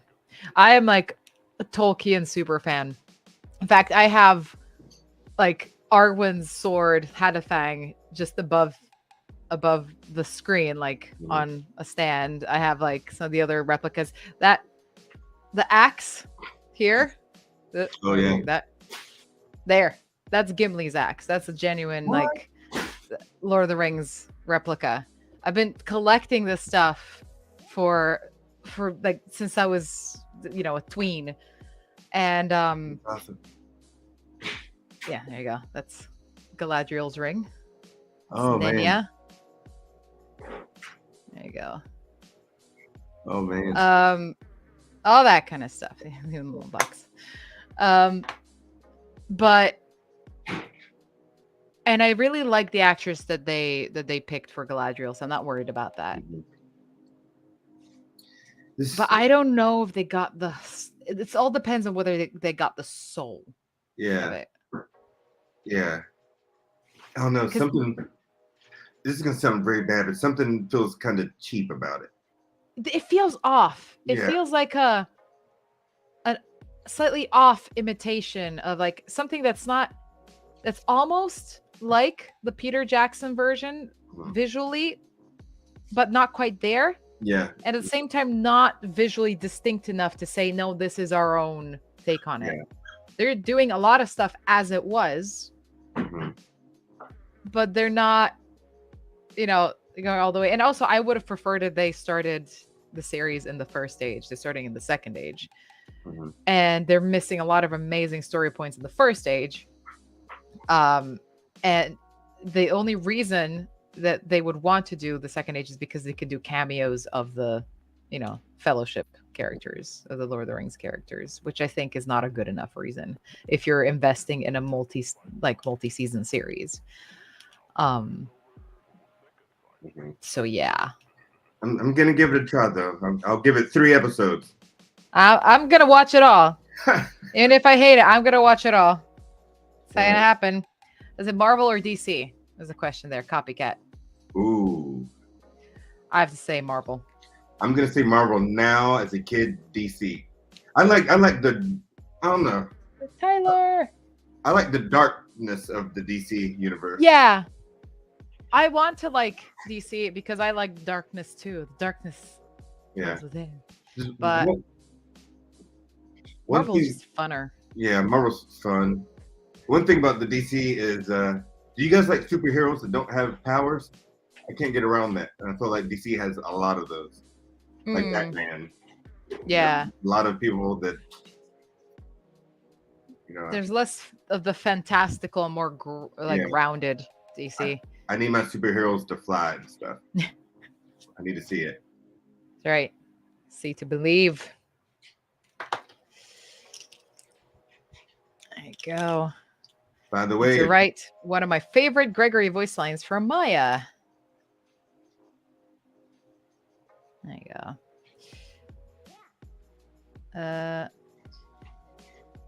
I don't know what my favorite Gregory voice line is. Do you have a favorite Gregory voice line? Chat, what's your favorite Gregory voice line?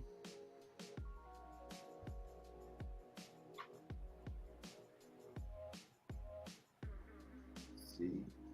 I have to think about that one. Can you rap?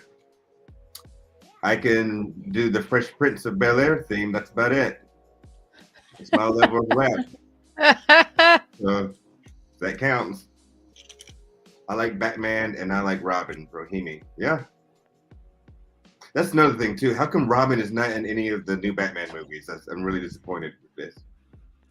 Yeah. I wouldn't know enough to comment. Alas. Let's see. Oh, come on. My marker's betraying me, you guys. I'm surprised it's still working. I mean, I've got a whole collection. I switch it up, but this one's not behaving itself. Okay. The Bobars, can you do Monty's voice right now? That feels like I'm gonna do it just because that feels like a threat and I'm scared. Do it. Do it. God, I don't even know what the. Hey, kid. Oh, what does he say? That's not so creepy. Hey, kid. Can you do Monty's voice right now? That's what my voice was. It was basically me just grunting into a microphone. So. Oh, man. By the way, if Nerdmare, if you're still in here, I want to let everyone know that he has an awesome YouTube channel. You need to go check it out. It's like Nightmare, but it's Nerdmare. Check that out. So I've settled on. Why does a Pizzaplex need so much security? Oh, that's amazing. Yeah, this one. It's my favorite for now. I think that's my favorite because, like you pointed out, there's so much logic into it. Yeah, it's like, really why has so many locks? I put it down at the bottom because I didn't want to write over anybody's faces. This is from Maya. There you go. Ooh, almost in the final stretch. Cameron, what do you think about sun and moon? It's funny because at first I thought you were talking about, the actual sun and moon, and I was going to give you an answer. I don't know. I have to think about that one.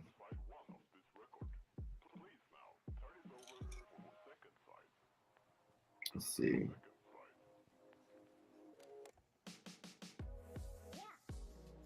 Another one going to Fox Box Union.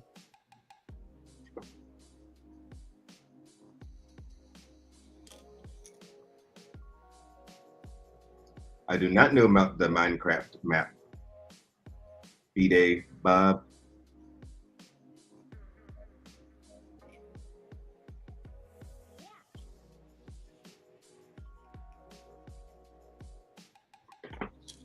Matthew Cameron. Yeah. I am the best. That's awesome. I mean, honestly, signing stuff when it's like, oh, put a Roxanne voice line or anything like that. It's usually like, I bet I'm your favorite signed. It's like the most narcissistic stuff. Yeah, you have like a Kanye character almost. Yeah, basically. Yeah, basically. That's what Kanye would say. I'm basically Jesus. Jesus. Cameron, does Monty hurt your voice? Because Kellen has the same thing with Funtime Freddy, and it hurts his voice. Yes, it does hurt my voice sometimes. Or at least doing the booth, because I had to do a lot of screaming. Yeah, one after the other, right? Mm-hmm. How long were your sessions? Like one session? Maybe an hour and a half, 2 hours. It wasn't that. Mm. You know, it was. You know, once you get into it, you start rolling. Yeah. Yeah, I mostly did 2 hours because it was, you know, especially Gregory has a lot of lines. But sometimes, like at one point, we came to the 2 hour mark, and we had not a full hour still of stuff to do, but it would have just finished everything off. I'm like, okay, you know what? Let's go. We're doing this. Hour 3, let's party. And that I had to fight for that. Although for Chivalry, by the way, half of the lines that I recorded for Chivalry, I did with COVID. Oh, I just didn't know I had it at the time. I just came back from doing the film that I did earlier this year. And I'm like, why am I so tired? Like, I don't like understand. I do this all the time. I literally had to, I wasn't on camera. I was in my booth here, and I literally had to like drop down on one knee at one point to catch my breath. Oh no. Yeah, I was like blacking out. I was actually blacking out in the booth. Like literally just lost vision for a second. I was like, oh my God, no, this is different. And then finished the session, took a test. I'm like, damn. Oh wow. And we didn't actually finish my lines until a month before the game was out. That's all I'm gonna think about now when I play Chivalry. It's crazy. I don't know. Like I couldn't get enough breath, so I don't know how I even got there. So we did the second half. And Chivalry is a very shouty game, like extremely so. So did you have to quit like for the day? Well, we finished the session, and then I had to email them. I'm like, guys, I have COVID. We're not doing this in a few days' time again, because we had to do a second session. And so we had to wait 3 weeks until I actually recovered enough and got my voice back. Because COVID messed up my voice completely. I was terrified that I wouldn't get it back. Cameron, can you act like Monty if he were nerdy? Here's another reference you probably won't get, but I'll try. Hey, did I do that? There you go. There you go. Steve Urkel, everyone. Steve Urkel. Urkel! And Google it if you don't know. Yeah, no one knows what I just did, but nobody knows. I'm sad. Did I do that? Did I do that?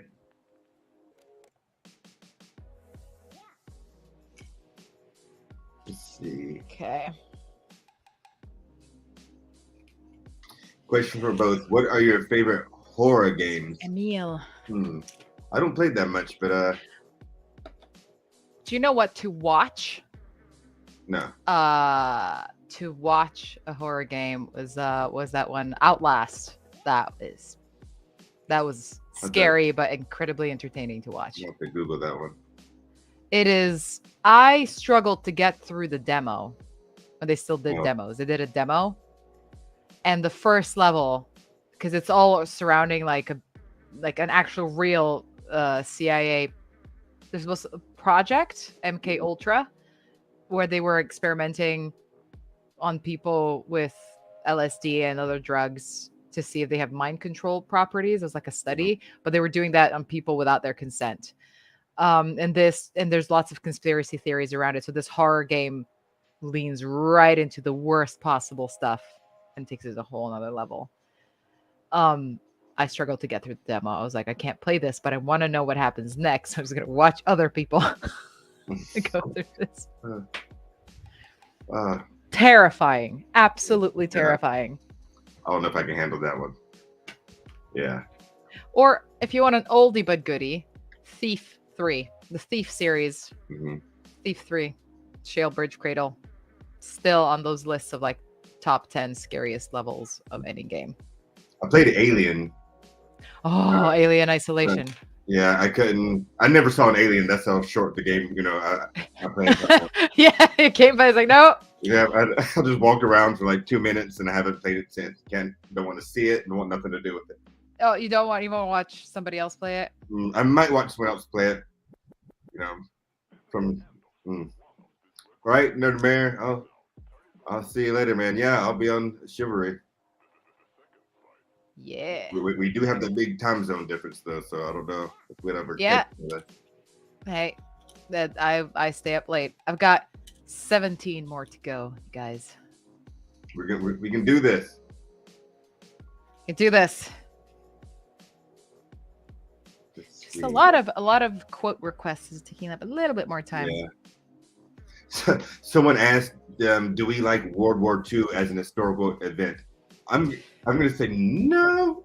Like is not the right word. It's not the right word.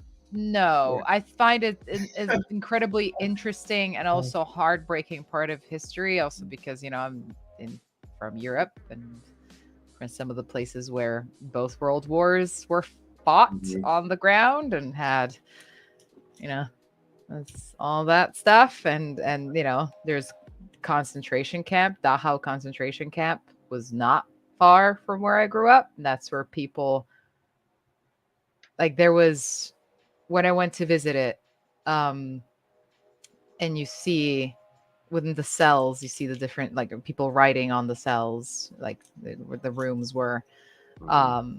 And so I'm not going to go into the details about like what happened, but you see, when you see somebody write, you see writing in your own language, because Dachau is in Germany.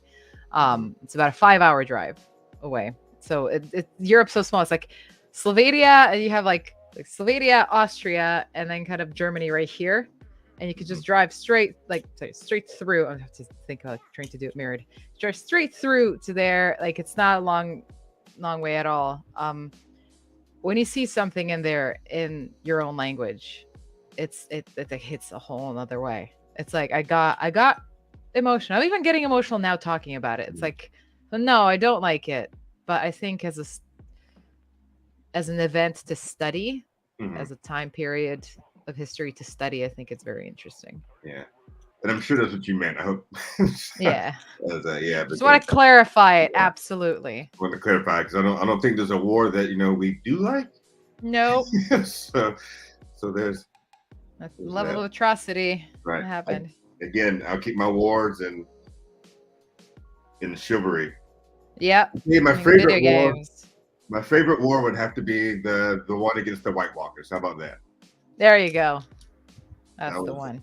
My favorite character in in Game of Thrones. I'm gonna pronounce the name wrong, but Lady Browna. What's her name? Brienne of Tarth. Brienne, yeah, she's my favorite character in she's Game of so Thrones. good. She's and I was so scared she was gonna die at the end. Yeah, I was like, no, don't you dare. Yeah, don't you dare. I saw that one. Oh God, I don't get Spoiler alert. Yeah. When she whooped the hound's ass. Yeah, no, for me, you know what? You know which battle I like, which war I like? I like the War of the Ring.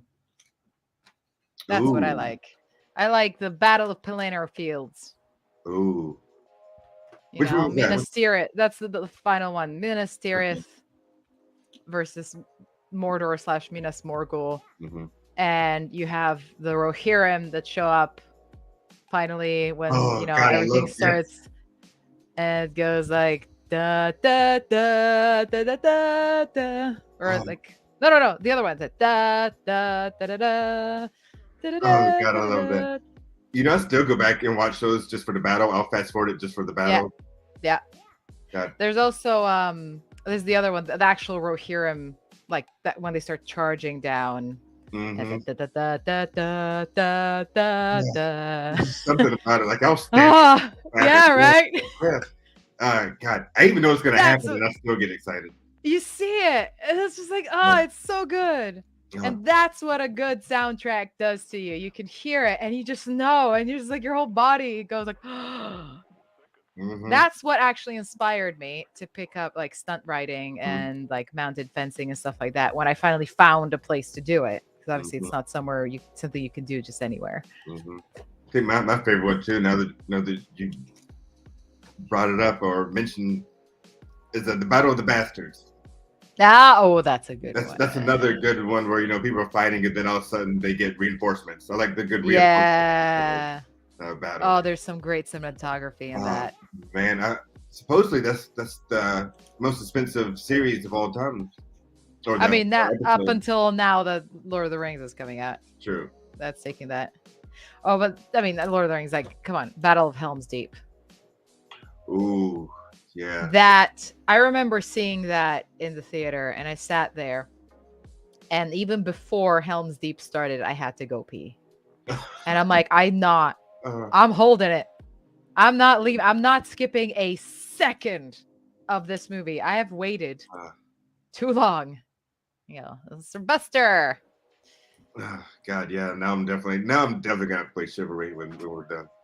Oh yeah. How the Bastards when Jon Snow is being crushed and he's trying to get out and only gripe with that is they had a giant. They could have really utilized that giant a lot more than they did during that battle. Yeah, I mean, there's actually in Game of Thrones, I have a bone to pick with the action design. Well, not the action, the choreography. Because if now it's fine. It's fine for most people. If you know anything about stage combat, it's not even about like historically accurate swordplay. You put that out of your mind for movies and TV, because that just like real fighting, a real fist fight doesn't work for the camera because nobody actually sees what's going on. Like you have to go, oh, I'm a punch ya. Here it is. This is coming. And then as you punch, you keep going. So the camera sees that the fist is on the other side of the face. So there's nothing martially correct about it. But in terms of stage combat to show the action well, they did not do good. Like when it's Jaime Lannister versus Brienne of Tarth, these two characters are supposed to be some of the best, fencers in that world. If you go back and watch that scene, it's like hit, cut, move, cut. It's like it's a cut for every little move, and neither of them has power in that. And it's just not. I was watching that. I'm like, I just want to fast forward. Like this is just, I know who wins. I'm not interested in this. Yeah. But Battle of the Bastards is one of the few ones that actually does. Yeah. I love a good. The reinforcements are coming battles. Yeah. Well, I have a question for you then, and everyone else, if you're listening. If you had to live in one of these worlds, which one would you choose? Middle Earth or the Game of Thrones world? If you Middle Earth. Middle Earth? Middle Earth, 150%. Why so? I mean, I guess it makes. In fact, if I was an elf, I would definitely choose to live in the first age. Yeah. Yeah. Before Morgoth destroys everything. Yeah. Morgoth is like the boss of Sauron. Just saying. For those of you who haven't gone through the actual pain of reading the Silmarillion. I think I would want to be I think I'd be an elf. Middle Earth. Yeah. But if human, it's still Middle Earth, but like third age or something. Yeah. I don't know. If I was a Lannister, I would choose Game of Thrones. Yeah. Living that good life. Or a Targaryen, but like before the events of Game of Thrones. When they all still had dragons. That was for Maddie. Jordanator 1992. Cameron, is Kellyan aware that Streamly finally found you? He wanted you on with him, I believe. I do not know. I'm not aware. But I would love to meet him, so thank you for letting me know. Everyone's saying Middle Earth. And someone wants to be a hobbit. I mean, come on. just eat all day, enjoy the simple life. Yeah, but you don't have shoes. Who wants to walk around without shoes all day? I mean, you got those feet. That's true. That's true. You got reinforced feet. Hello, Harley Seaward. If I pronounced that right. Neither. I would live in Cybertron. I don't know. Not download that.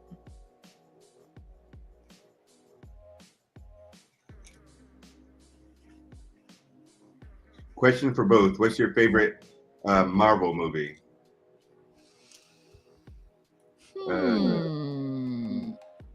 This one's to Tyler. I actually forgot to write that. There you go. I'm going to go Civil War.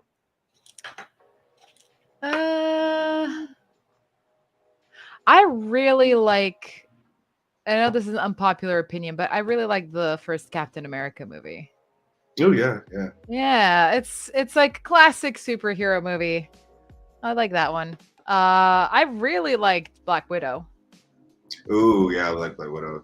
Yeah, really Florence Pugh is amazing. Amazing in that. Yeah, I really enjoyed that one. Lucas says, finally, I think you just signed his. Sorry, it's taking so long. I'm trying. Favorite animated movie show?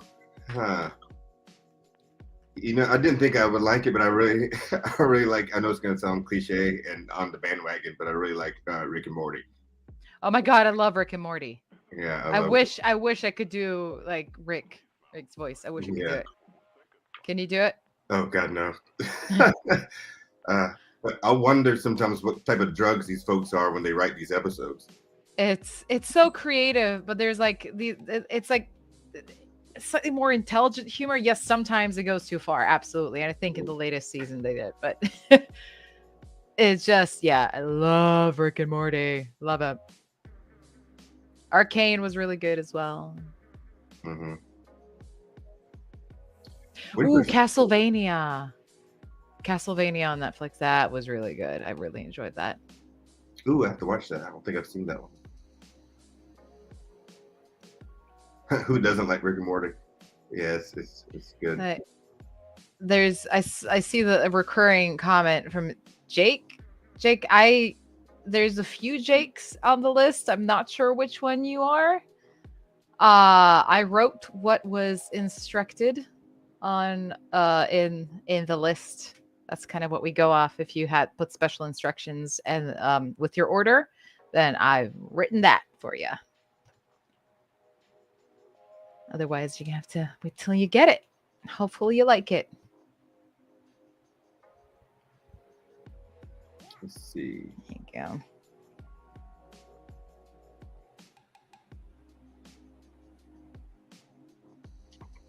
All right.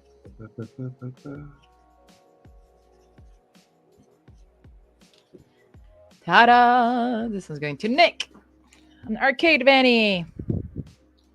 Real Yoda. Here we go. Monty Gator, could you please say, here we go.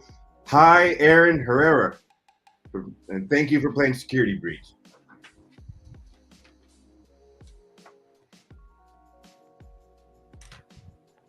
Let's see. What do you think about the Simpsons? Just out of curiosity, do you think it's past its time, or? I think there's actually a really good video that kind of put into words what I was feeling about them, which is I used to love The Simpsons. I don't know, it was like the early 2000s or like 90s that it had this really good take on, because Simpsons is all about the satire of current events, that kind of stuff, right? Mm-hmm. And they used to be a lot braver with it, a lot smarter with it. And Mm-hmm. now they're almost kind of like too afraid to really go for it, Mm-hmm. you know? So I feel like it's not like it's past its prime. It just needs to go back to see what worked, why it worked so well back then, and find that soul again. Because I think it's a little bit soulless at the moment. It's a little bit doing it because it's The Simpsons, and it's just this sort of undead show. Yeah, I feel the same. Like with a bit of change, I think they could totally bring it back to what it was. The bones are there. There you go. Let's do Tony.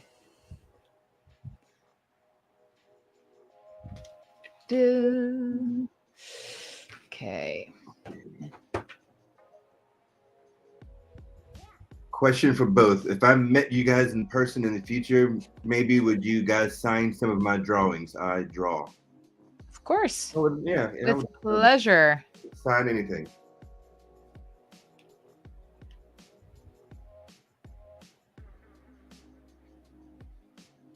Marta, what are your thoughts on a Warhammer TV show? I'm down. I'm immediately down. I'm down as long as I'm in it. I mean it. Me too. I think it would be epic, and I think it is a travesty that we don't already have one. What do you think? Like Warhammer, like 40K? Do you want to go like full on like sci-fi dystopian? Do you want to go fantasy? What I want to hear. What do you want? Which side? Which side we're talking about? Because I'm in for both, but I just want to know. Always like dystopians. I mean, like 40K is like grim dark, like just everything's bad all the time. Copycat. Guys, what about Family Guy? I still like Family Guy. I think a lot of people hate it now for some reason, but yeah, they're gonna love it again at some point. Yeah, they do. I think they're starting to get away from their cutaways, which I think is kind of good because at one point it was all just cutaways and it kind of got annoying. But yeah, there's like flashbacks. Yeah.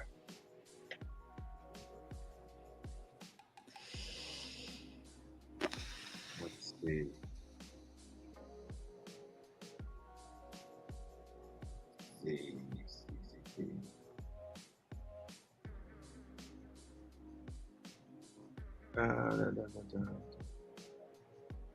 Thank you, Bram. We will have a wonderful day.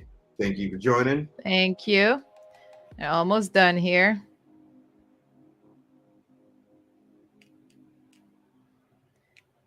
No, I messed it up. God damn it. Written so much. Okay.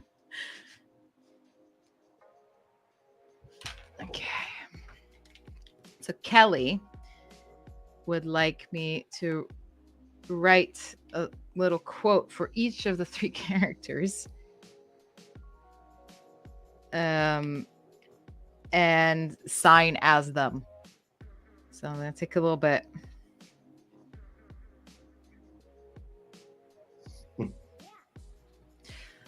Yeah. What other games are people playing? I don't see chat. We've got FNAF, of course, because best, greatest of all time. GOAT. Anyone play DayZ? That's my other favorite game. Ooh. I love open world games. Stray, yes. Stray. Have you heard of Stray? Sorry? That's the one with the cat, right? Stray. Yeah, exactly. That's on my list. I need to do that. I love Red Dead Redemption 2, another good open world game. Games with James, Fortnite, I guess. You sound so unsure about that. Fortnite, I guess. I mean, it's no FNAF. Yeah. Saying. Cheer up, James.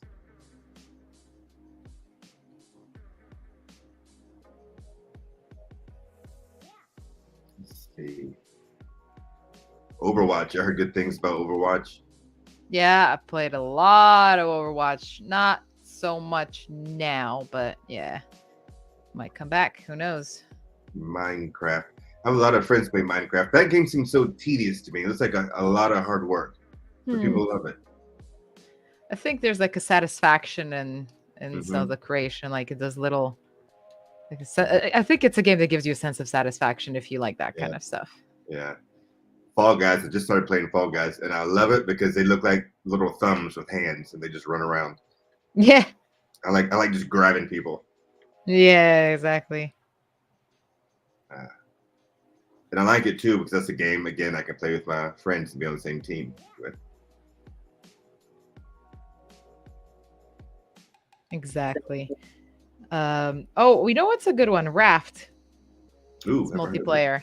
It's like you go on, you start on like a little like 4x4 raft with your friends, and you have to fish stuff. There's like debris floating around. You have to fish stuff to build it out, and you build these incredibly elaborate rafts. Like you then use stuff to create water purification and that sounds awesome. And food and stuff like that. It's really fun to do, to chill out and just chat with friends. To play. I would strongly recommend that.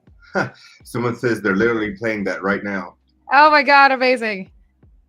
Yeah, it's so cool, isn't it? I love survival games. That's right. Kelly, I finally did it. I did it. There you go. I got 10 more to go. I saved, you know what? You guys saved all the really righty ones right for the end. I hope I have enough of those trio prints. Yeah. Let's see. This one's for Dean the Bean. That's a name. There you go. I like it. I like playing Freddy in space. Is that Freddy? Is Freddy the fox? Freddy in space. Are we talking? I feel like I've heard of that. Yeah, it doesn't ring a bell for me.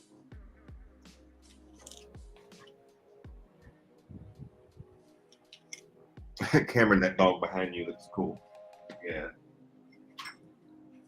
Here we go. I love this thing. The toy.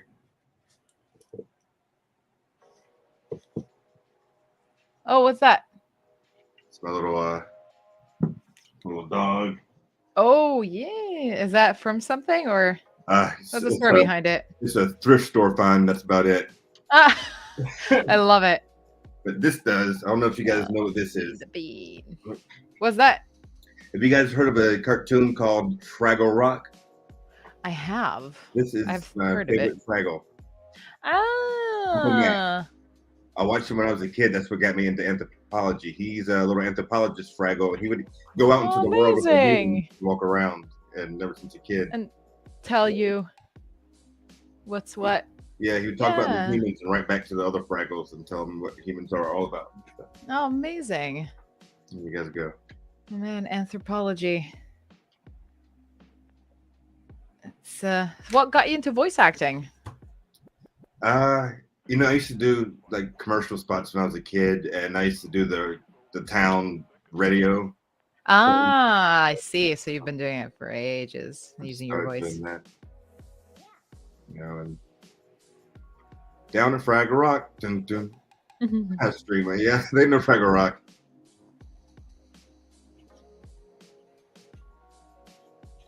There you go. This is straight up Chandler.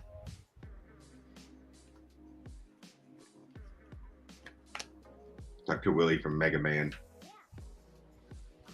I tell you what, and I mean this the best way possible. I love nerds, and you're all a bunch of nerds. We're all nerds. A bunch of nerds. We're a bunch of nerds.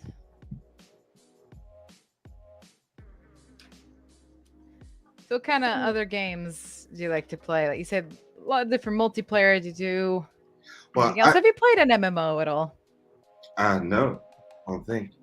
My philosophy is you have to have one game for every type of genre. So I have a sports game, I have a survival game, a horror game, which I will not play, but I still have one. You know, stuff like that. Then like an arcadey, goofy game. Like I have Sea of Thieves. I got that too. Just yeah. I have it. I still haven't played it. I know it's a travesty. Yeah. We're nerds and we're proud. You damn right, very fickle. That's right. And fairly fickle. Yeah, there we go. Turok, man, you took it way back, Haru Bunny. I'm a gigantic nerd. Michael. I got you, Michael. Got your vanity print right here. And then we have the arcade vanity for Alyssa.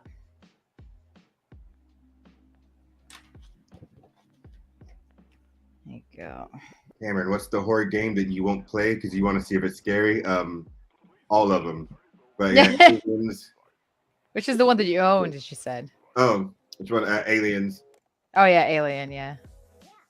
I could never play Resident Evil when I was younger. When that came out, it was just too much. Oh man, I went to see Resident Evil, the movie with Mila Jovovich. Mm-hmm. I was not ready. I was not ready for that. Yeah. Ooh, I forgot about Silent Hill. Can't do it. Won't do it either. Yeah. Yeah. What was it? They used to play. So Thief is kind of more like stealth adventure than straight up horror. So horror. I used to play with a friend. We'd go to, I'd go to her house and we'd play on her brother's computer when he wasn't there, and she'd have 2 cats, and the cats would be like curled up on our laps, and we'd be playing games, and then like trying to play it with the lights off, and then when there'd be a jump scare, screaming, and then getting scratched by the cats that were piecing out of the room, and so our thighs were all scratched up if we were playing.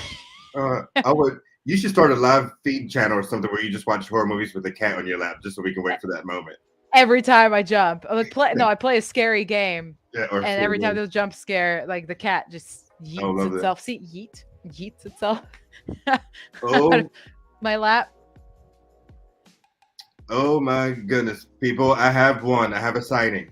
Oh my God! It's only been 4 hours. It's only been 4 hours, but I'm gonna write this one slow because I want to enjoy it. Do it. Savor it. Thank you, Seth Jack. Seth Jack. Sounds like you have like 2 first names. Seth Jack. Oh yeah, I did one for Seth Jack too. Yes, collecting them all. Seth Jack, you rock. And you want me to draw something on it? I'm gonna draw, but I'm telling you what, I'm terrible at art. I'm terrible at drawing stuff, but I'm gonna try. Do it. Be brave. Favorite Monty. Look at this. I got one for Caden, and special instructions are I got one on the back. It's just put on the back. I'm gonna do it. Hope that's what you want.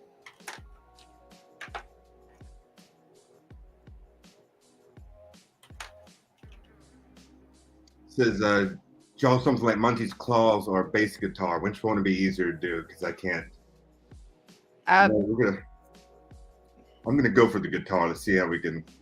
Yeah, if you want, you can try it on a separate piece of paper first. Yeah. Let me do that. Because I don't want you to hate me, Seth and Jack. No hate. No hate. Let's see. There you go, Caden. Yeah, I got one. And if there is. This is terrible. Yeah. To be honest, mine are not great either. But it's the thought and the effort that counts, I feel. Oh yeah. That's a bass guitar, Seth Jack. Ooh, that's custom. Custom. That's custom model. Especially made for Monty. Yeah. We're gonna go with claws. How about that? We're gonna go with claws. You do say or feel like or whatever Monty would draw, all right. So thank you for being open. Yeah. Sierra, Kiara. There you go. That's the Vanny for you. Looks like a banjo. You know, maybe that's what Monty wanted. Let's see. I tell you what, I'm gonna draw a little baby gator somewhere on the thing, and you have to hide it. Okay. Ooh, I already know I'm gonna put it. Okay, here we go. Here's one for Jamie.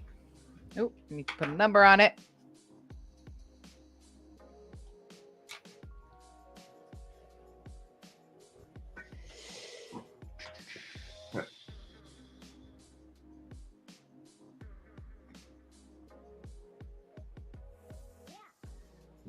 Oh man, I am one short, but I think I've got another one in the back.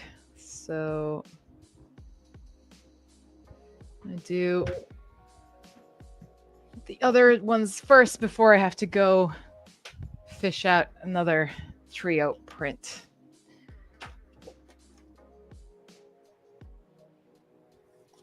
So this Vanny is for Ethan.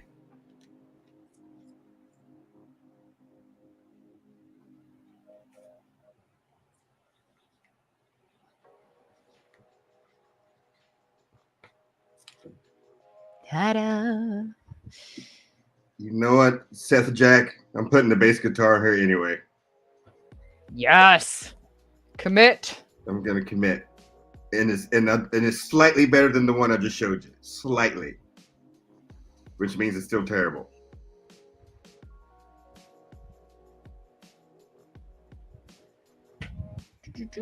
Oh my God! I got another Gregory.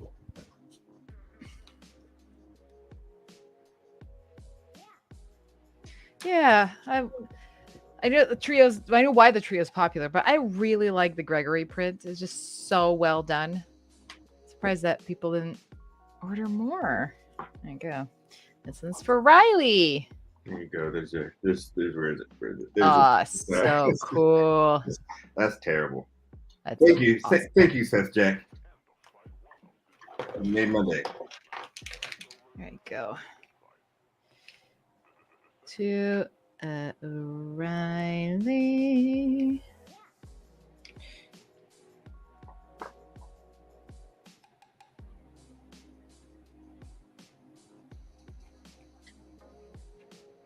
X Rocket, are you Seth Jack?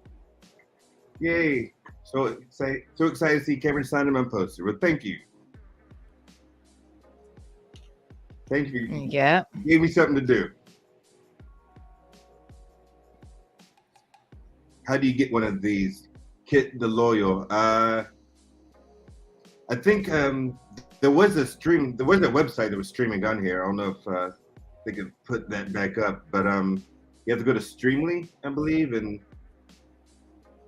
I'm not really sure. What's that? They want to know how they can get one of these posters, where they go. The prints. The prints, yeah. So it's streamily.com/FNAF should work for the shops that are still open. Let me just say streamily.com/FNAF. Get this. Yeah, I can still order. So yes, streamily.com/FNAF. Yeah, they just put it in the comments. Oh, lovely.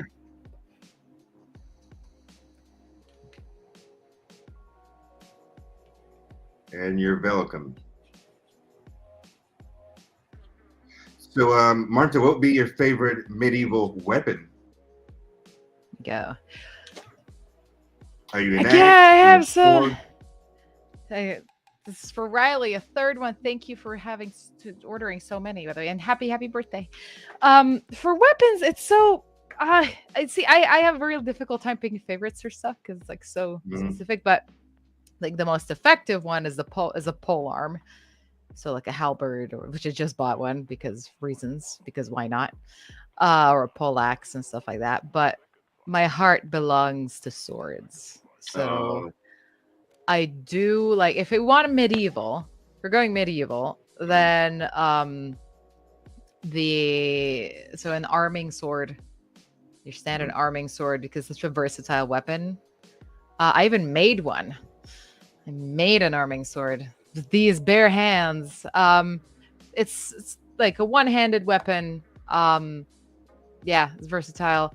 I do also like your standard two-handed broadsword. I do like that. There's something about the way you maneuver it. You grab it and you use that momentum to swing it to the next thing. It's so cool. Mm-hmm. Always like the a sword in each hand. Dual, yeah. Just go nuts. Or an arrow. Someone said a hook claw. A pack master's hook claw. Is that a weapon? So where is it? Fattest. I don't know what a pack master's hook claw is. I need a picture. Yeah. I think in Chivalry 2, I'm gonna see if I can master the longbow. Yes. Oh, the strength to pull that back. Mm-hmm. I do. Horse archery is something I really want to do eventually, but there's something, it's so scary, right?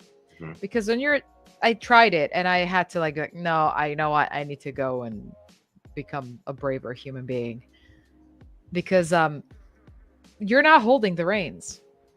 You go and the horse is running as fast as it can, and you just drop the reins and you go, you're like fiddling with this and you go like firing and doing that, and they're just running. And I'm like, there's something about being that out of control that doesn't sit well with me. I need my control. I don't like being out of control. Someone's asking if you're sold out, Marta. Yeah, I'm not. I closed my shop at the end of my last stream, so this stream for me was just fulfilling all of the orders from last time. But we're talking about doing another signing in October. That'll be fun if we can make that happen. I need to go into the other room and fish out one more trio print.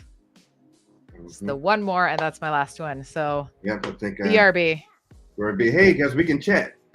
I'll be back in a minute. When she's gone.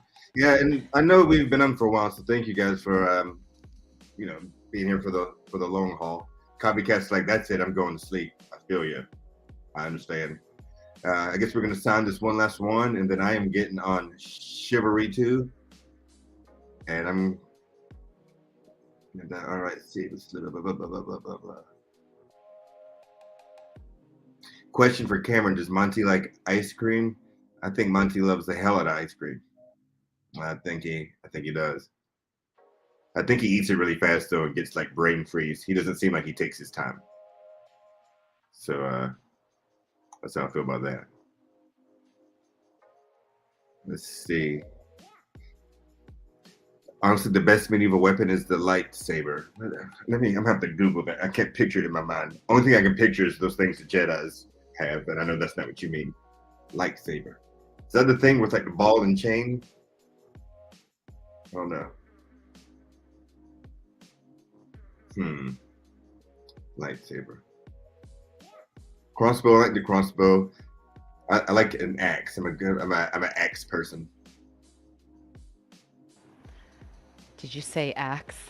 Axe. Actually, I was listening to that because I think the lightsaber person might be messing with you.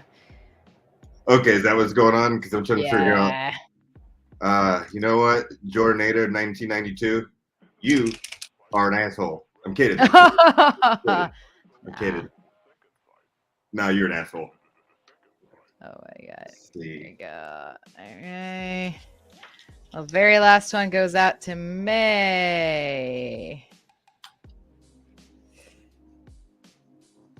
This is for my stash for this weekend. Ta-da! Thank you everyone for sticking with us.